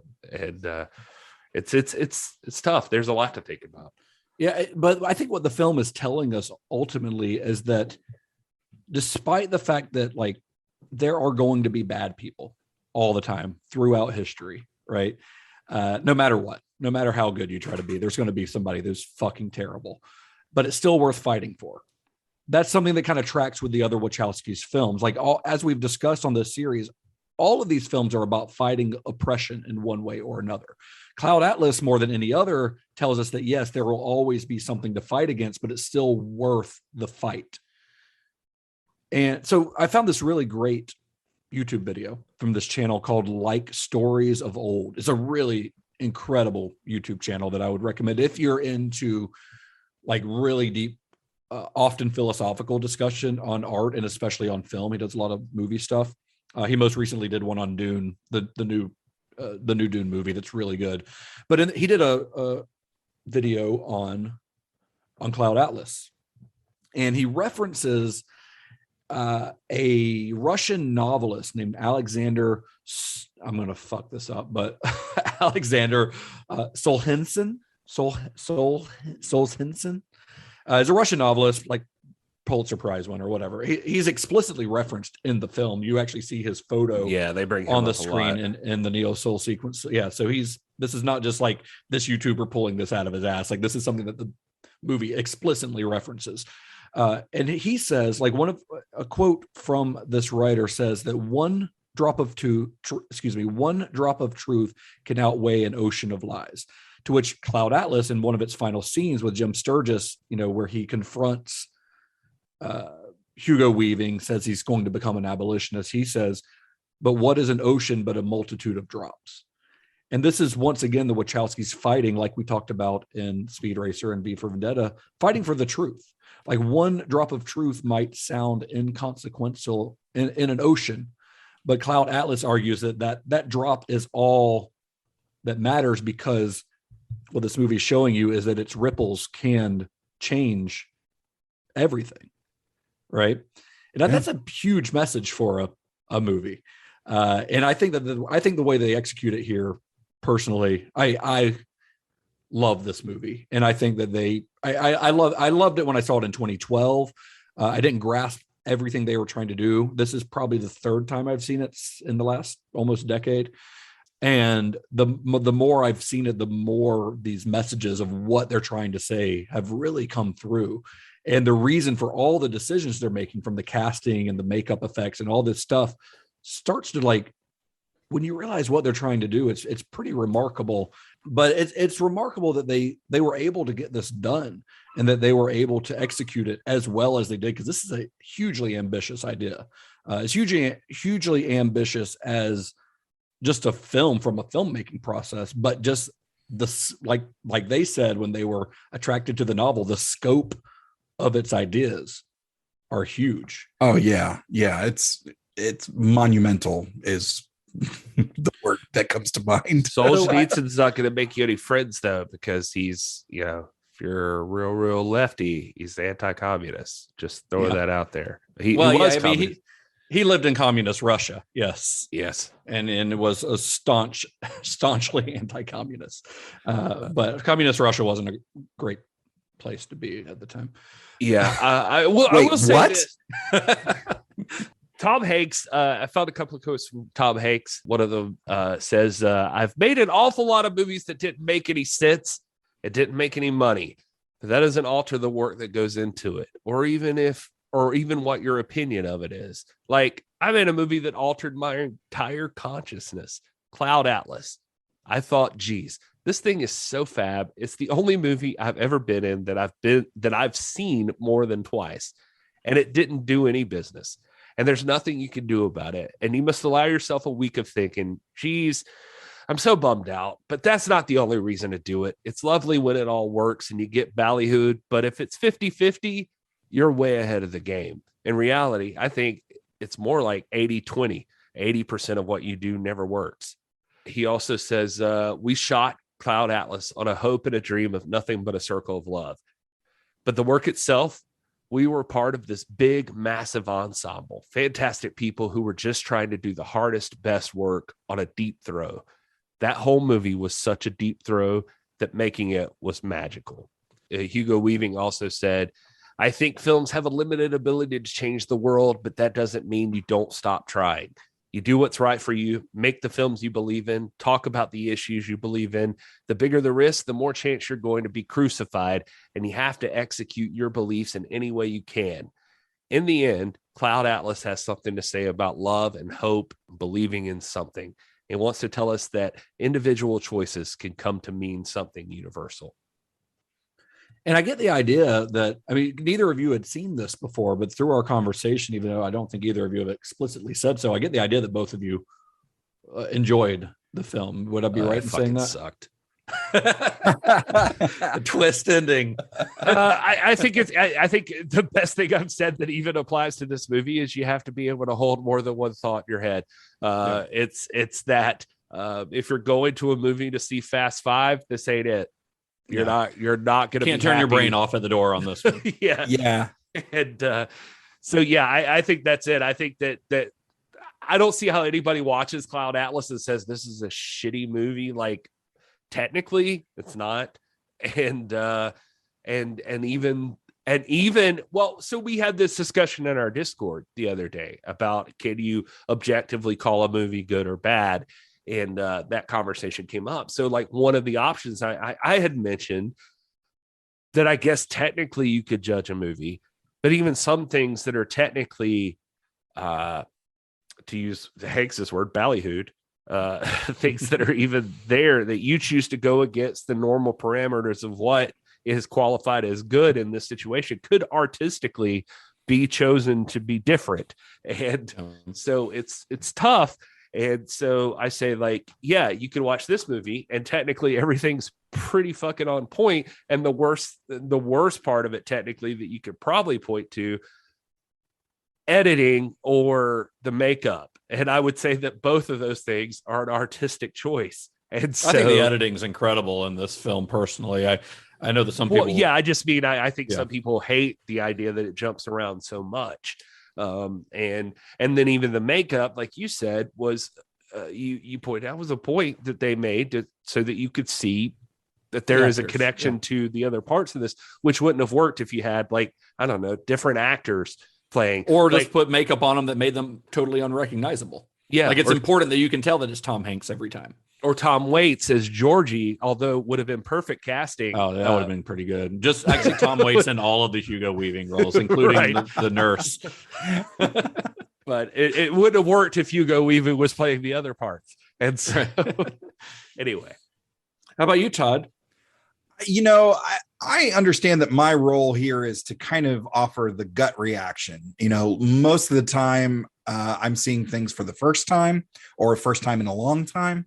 And to be honest, this is the first time in recent memory that I feel uncomfortable giving an opinion based off of one viewing. I feel like this movie needs to be viewed 2, if not 3 times because I mean, I would not disagree with that at all. Yeah, we mentioned it earlier in the show. Like, it is complex. Like, and it starts at complex. Like, it's technically, yes, it's a great looking movie, stellar cast. I was able to grasp a lot of the stuff, but I mean, we joke about how long this movie is, but they pack a lot of stuff into this time frame, and I don't know that one viewing is truly enough to unpack it all. And so if I'm regulated to thumbs up, thumbs down, at this point I have to go like middle of the road, just because I feel like I haven't experienced it enough to want to give, hey, this is how I feel, boom.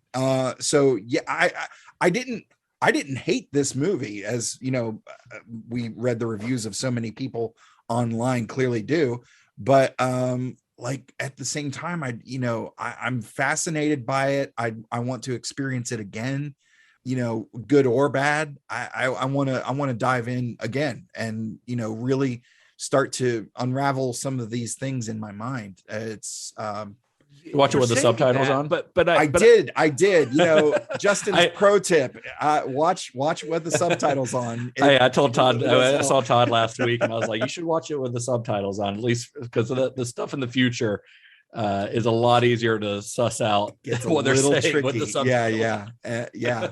No, it's honestly it's a smart move. That would have been a good move. Here's my thing with what you're saying, Todd, is that like the tough part with the Wachowskis, I'm finding up until this point, is that nothing ever technically with them is bad. They're very, very good. The tough part is like, is this a movie I'm gonna throw on a Saturday night because I'm just like ready to watch a movie? It's like, but not every movie is supposed to be that. Well, no, okay, so that's where I'm going though. Is like I'm saying, like, it's not. So it's tough to recommend it. It's tough on like where you recommend it. It's like if you want it to be a thoughtful like piece of art that like really like hits at your soul and you're supposed to think it's not about a popcorn candy type movie. None of this. A lot of people that are going to movies and going to see things, and even the way that you advertise movies these days is especially this way, that you've got to produce like I don't know. I saw, I don't remember, but I saw that this movie had like some kind of 6 or 7 minute trailer for it at some point too.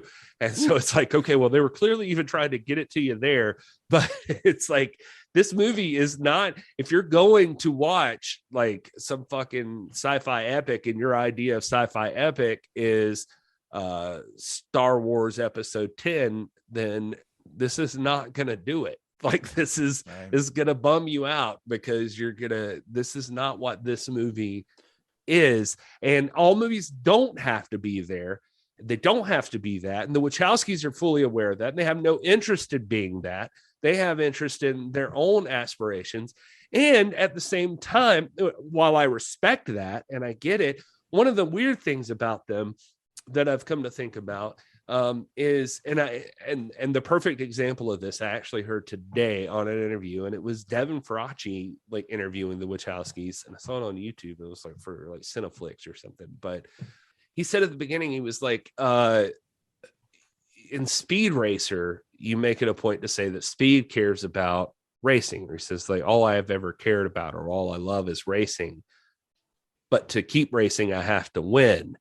And he's like, do you ever think about that with your movies? Like, do you obviously want to have a big canvas to paint on, and you know, you have to be successful. And I wonder about that with them, because they kind of don't answer that in that interview, by the way. They kind of just move on to like a different subject, sort of, it felt like. So it kind of makes me wonder with them, because like to hear Tom Tykwer talk about it, like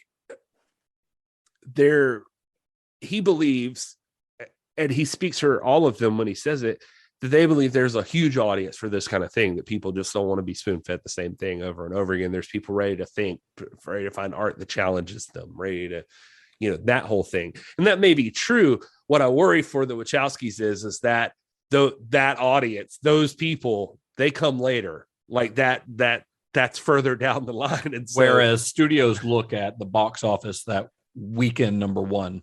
Exactly. And so anyway, I'm saying a lot of things all here, but hopefully that made sense. It's just like, they're not popcorn features, and I will forever never think of a Wachowski movie thinking that I'm going to see that. And that's good from this series, like having to learn. I don't dislike the Wachowskis at all, like I thought that I might, like after The Matrix Reloaded, where I was just like, oh, this movie is way too heady and way too long for me. Now it's like, it's the Wachowskis movie. That's what it should be. Yeah, you're figuring out their wavelength that they're operating on here. Right. Yeah. And the thing with one thing about Cloud Atlas that I find very interesting when you look at it in the overall like view of what the Wachowskis have done so far, is this feels very much like a precursor to Sense8, which is their Netflix series that they do a few years down the line. But I'm sure we'll talk about Sense8 towards the end of this series a little bit, but the interconnectedness and the overall scope and many of the themes of Sense8 are present here. Sense8 gives them a chance to do it over the course of 26 hours or something like that, you know. So they're able to say a little bit more, and it's a different setting and everything, but a lot of the same themes, especially that theme of interconnectedness, is literally the plot of Sense8. You know. So and you'll see a lot of the same collaborators that they started working with, new collaborators that they started working on with this film, working on Sense8, including Tom Tykwer, including the composer, including the cinematographer. Like a lot of the same people continue to work with them down the line, and on the Matrix movie that's coming out later this year. So before we wrap things up though, gentlemen, it is time to do a little bit of further viewing. If you were to, this is a weird one because there's like 6 different genres in this film. So if you were to double feature this, let's say you had all night because it's going to take it to double feature this one with something else. What would you pair it with? Well, honestly, as soon as I got done watching this, and it's funny that we mentioned it so many times throughout the show today, is it's one of my favorite movies, is The Fountain from Darren Aronofsky. In fact, I'm going to go a little bit further. Instead of saying, oh, just pair it with it, I'm actually going to go ahead and say, watch The Fountain first, because I feel like it's going to kind of get you in the headspace to accept more of the things that Cloud Atlas is trying to bring you. Yeah, I think we talked about Cloud Atlas having a hard time getting to the screen because of The Fountain's failure. I think The Fountain's failure was also very unwarranted, because I think it's a really incredible film. It's a fantastic movie. Yeah. Yeah. Have you read the comic? I have. In fact, I have it on my shelf over here. Nice. Yeah. Yeah. I haven't read the comic. I might have to borrow that from it. you. Honestly, it's worth it. Yeah. I'm a big Aronofsky fan anyway, and The Fountain, I think, would be a great double feature with this. You got to be ready to sit down and just think. Yeah. I thought we were going to skip around that one because of the earlier discussion, but I'm like, oh, The Fountain is definitely this is the perfect double feature, I guess. Yeah. If you want to. Do you have any others to throw in? 12 hours of thinking too much. I'll go simpler. I'll say you should watch Eternal Sunshine of the Spotless Mind. How about that? Yeah. Like that one, just going through the different like moments in life and that sort of thing. It's a smaller scale, I think. Oh yeah, but wonderful film though. That and even another one was Magnolia. Like Magnolia was actually one that I thought of, believe it or not. Like, for one, I've kind of got Paul Thomas Anderson on the brain because that new one's about to come out and I'm a big fan of his. But Magnolia's, when I was trying to think of a movie with like multiple stories that all kind of interconnect, Magnolia was the first thing that came to my head, because it is about, now in Magnolia, they don't take a place across 500 years. It all takes place on like a single night in the valley in California, but it shows how we're all connected on a less, not quite as big of a cosmic scale as Cloud Atlas, but still nonetheless, people are interconnected to each other in ways that they don't necessarily know. It's funny, like it could exist in the same universe. It's just like, while this overarching like grand scheme of things can be like connecting you, there's also like the intricate little moments here and there where like people in your own neighborhood, your own town, you're just like connected to the people right next door. Mm-hmm. And Magnolia is a fantastic movie. So those were actually, The Fountain and Magnolia were two on my list. So good job, guys. We're all on the same page. Yeah. Here. The other one that I had was Run Lola Run, Tom Tykwer's breakout film, and not just because it's him, but because the film, if you haven't seen it, it's about a woman who she's on the run from like some drug dealers and stuff, but basically she messed up a delivery or something, like a drug delivery. Yeah. But the movie shows how different decisions that she makes affect her future, essentially. So it's showing her, when it's called Run Lola Run, because she is literally running the entire movie because she's against the clock, but it shows the same scene, the same run, the same journey, I think 3 different times if I remember. But she makes like a slightly different decision each time, and it branches off into a different ending, a different reality. Like, so it's kind of showing much of the way this movie plays on the idea that the decisions that we make affect things in the future.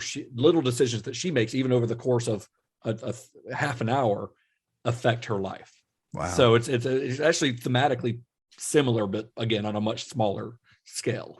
It's also just once again, like just a really great film. It's a really good film. And it is an adrenaline rush for 90 minutes. It is just like nonstop. It's really fun. That would be mine. Yeah. So that's those are good. Good job, guys. We did well. Nice. Yeah. I think we did all right. Yeah.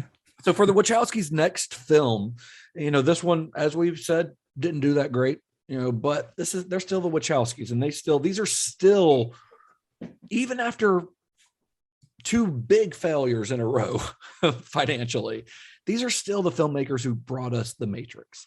right? So Hollywood still has that notion of them, even though it's been more than a decade at this point. Their next film would be one that Warner Brothers actually approached them. We'll get into the story of the making of it on our next episode. The Warner Brothers approached them with the idea to create a new franchise, much like they'd created a franchise with The Matrix. The Warner Brothers wanted a new film that was going to start a whole new franchise that they could just branch off of and make sequels and spin-offs, and et cetera. It didn't quite work out that way. but we'll get into that next week. That movie is from, I don't even know what year it is. I didn't write it down. 2015, I want to say, starring Channing Tatum. They got Channing Tatum. And Mila Kunis. She could get it. Let's be honest, so could Channing. So we're talking next week about Jupiter Ascending. 2015. Have you guys seen it? No, but I did watch Bad Moms and Bad Moms Christmas. Yeah, how was that? They were actually pretty funny, but I saw Jupiter Ascending in the theater, and that's the only time I've seen it. So I'm excited to watch it again. And I remember it being sort of nuts. So I saw. I remember Eddie I Redmayne saw it specifically being kind of weird and nuts. So I was gonna say I just noticed Eddie Redmayne's in it, and he's threw it to me ever since his performance in Les Mis. Gary hates his voice in Les Mis. Who is he in Les Mis? He's the guy who marries the girl. I can't think of names right now. Okay, but he's the guy who marries the girl. Oh, gotcha. A heart full of love. That's how he sounds. Oh, I gotcha. Not far off, but he does sound a little bit like Kermit the Frog. Anyway, well, see, now I want to go find all the songs of Les Mis and like interpret them as Kermit the Frog as Muppets. That'd be various great. Muppets. That'd be great. Don't listen to Eddie Redmayne do his part. Well, I think we're done for today, guys. Thank you for joining us on this. We're getting pretty close to the end of our run on the Wachowskis. We've got, I think, 2 more episodes left. One will be Jupiter Ascending. One will be the new Matrix movie when it comes out. Oh, yeah. So this has been a fun journey, and I'm excited to see the new Matrix movie, especially considering the discussion we've had so far. It's just been really cool. Thank you guys for joining us along this journey. Gary, Todd, where can you be found on the internet for our listeners to follow? I am at This Is Gary Horde on all of the things. And I also do stuff for at NWA, at TIPW show. There's some more wrestling things. But at This Is Gary Horde, that'll get you everywhere. And if you are a fan of Star Trek, head over to at Computer Resume on all of the socials for my show, the Computer Resume podcast, where we cover the entire Star Trek franchise in chronological order. And you can follow me at Mr. Todd A. Davis on all of the socials. Well, and I am at Justin_Bishop, Twitter, Instagram, Letterboxd. You can find the show at Cinema_Shock. You can find us on Twitter and Instagram. We're also on Facebook. We're on Discord. We're at cinemashock.net. You can find all of our merch and all of our links to Discord, links to all of our social, links to all of our episodes, obviously. You can also, hit us up on social media. Let us know what you're watching. Let us know what you think about the Wachowski films or the Wachowski series so far. Let us know what you think about the upcoming Matrix movies, or just tell us what Christmas movies you're watching. I watched Fat Man starring Mel Gibson last night. So that's something we could talk about if you wanted to. For some reason, we talked about it for 10 minutes before we started recording the show today. So, well, I watched Bad Moms Christmas. I just talked about that. That's got Mila Kunis, so that's gonna have a deep connection to Jupiter. Gary will undoubtedly be watching Holiday in Handcuffs at some point this season. Oh yeah, bring that up. I'll talk to you all about that. Well, until next week, may the wings of liberty never lose a feather, and be excellent to each other. I believe there's another world waiting for us, Sixsmith. Better world. And I'll be waiting there for you. I believe we do not stay dead long. Find me beneath the Corsican stars, where Johnny has the keys. Yours eternally, RF. Thanks, Todd. Thanks. That was quite a performance. Thank you. Sounded just like Paddington.